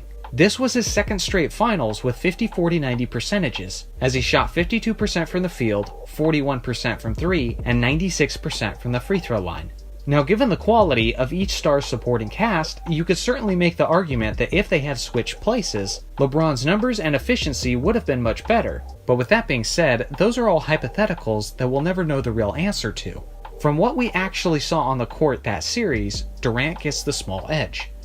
In 2019, the Raptors defeated the injury-laden Warriors in 6 games, and Kawhi Leonard was named the Finals MVP, and he's keeping the award slightly ahead of Steph Curry. Kawhi continued his historic run through the playoffs, and he was solid in just about every aspect as he averaged 28.5 points, 9.8 rebounds, 4.2 assists, 2 steals, and 1.2 blocks on 43.4% shooting. With the absence of Kevin Durant and some time missed by Klay Thompson, Steph had to carry a heavier load in the championship series, and he did that to the tune of 30 points, 5 rebounds, and 6 assists on 41% shooting. Maybe there's an argument for Steph, but considering how Kawhi stood out both offensively and defensively while leading his team, I think he keeps the edge on this one. In 2020, the Los Angeles Lakers defeated the Miami Heat in 5 games in the Orlando bubble, and LeBron James was named the Finals MVP. And on my list, he keeps the award, ahead of his teammate Anthony Davis. Jimmy Butler definitely deserves a shout out for his incredible individual play throughout these finals, but regardless, the top two candidates on my list were on the Lakers. Both players were insanely efficient, as Anthony Davis had better than 50-40-90 percentages over the course of the series. With that being said, LeBron James nearly averaged a triple-double, while being more efficient from the field than Davis. LeBron was the top scorer by far. He averaged more assists than the Lakers' closest two players combined, and he even out-rebounded Davis as well, despite the difference in size and position. Although Davis played well enough to win the award in most years, LeBron was the clear choice for me on this one. In 2021, the Milwaukee Bucks defeated the Phoenix Suns in 6 games, and Giannis was named the Finals MVP, and he's definitely keeping the award. Simply put, Giannis was the best player this series by leaps and bounds, as he displayed one of the greatest finals performances that the league has ever seen. He scored at least 40 points in 3 out of the 6 games, including a 50-point explosion in the championship-clinching 6th game. On top of that, he was showing why he was a former Defensive Player of the Year winner, as he was continuously getting crucial stops whenever his team needed it. On the series as a whole, he averaged a marvelous 35.2 points, 13.2 rebounds, 5 assists, 1.2 steals, and 1.8 blocks, on a tremendous 61.8% shooting.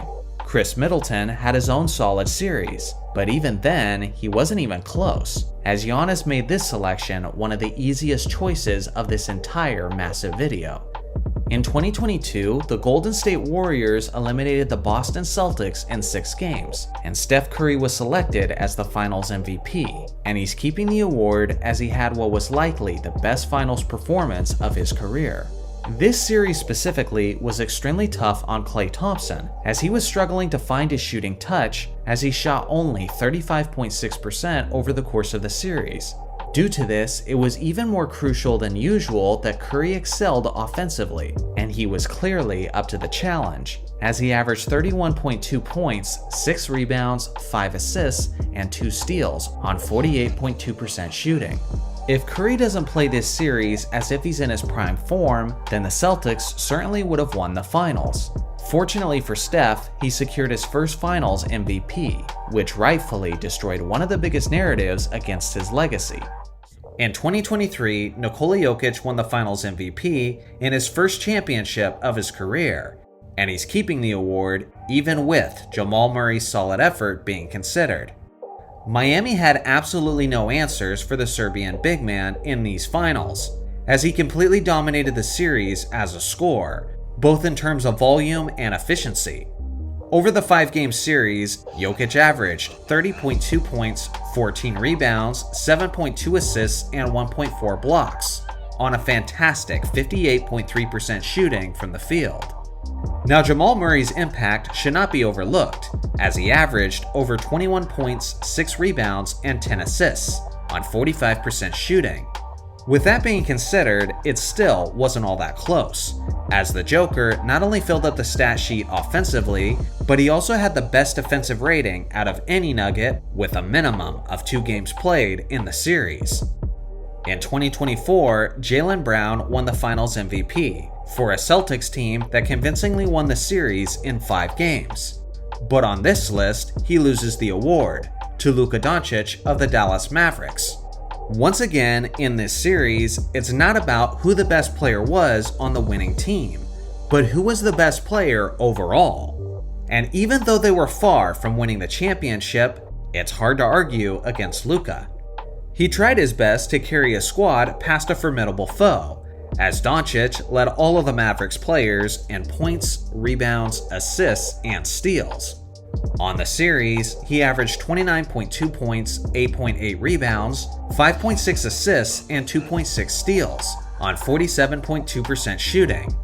Meanwhile, on Boston's end, it was a more collective effort, and although Jaylen Brown put up solid numbers, he really didn't have that much competition from his star teammates, as Jason Tatum was struggling with his jump shot, as he made only 38.8% of his field goal attempts and 26.3% of his three-point shots. Yes, if I was a voter, I would have a hard time giving the award to any guy who lost a series in 5 games. But if we're being honest about this formula and truly giving the award to the best player involved, then I think there's no way it should end up in anyone's hands other than Luka's. In 2025, Shai Gilgeous-Alexander won the Finals MVP, as his OKC Thunder took home the trophy in 7 games. And on this list, he keeps the award, well ahead of Jalen Williams, Tyrese Halliburton, and Pascal Siakam. Although it was far from his best playoff series from an efficiency standpoint, that was true for many players involved in these finals, as the series was far more defensively minded than initially expected. Over the hard-fought 7 games, he averaged 30.3 points, 4.6 rebounds, 5.6 assists, 1.9 steals, and 1.6 blocks, on 44.3% shooting. Honestly, there wasn't much competition for the award, especially with Tyrese Halliburton's devastating Achilles injury in Game 7. Whether it was statistically, defensively, or just based on the eye test, it was pretty clear who was the best overall player in this historic finals matchup. So what do you guys think? Which choices on my list do you disagree with? Let me know in the comments section below. Thanks for watching as always, make sure to like and subscribe for more basketball content, and I'll see you guys in the next video.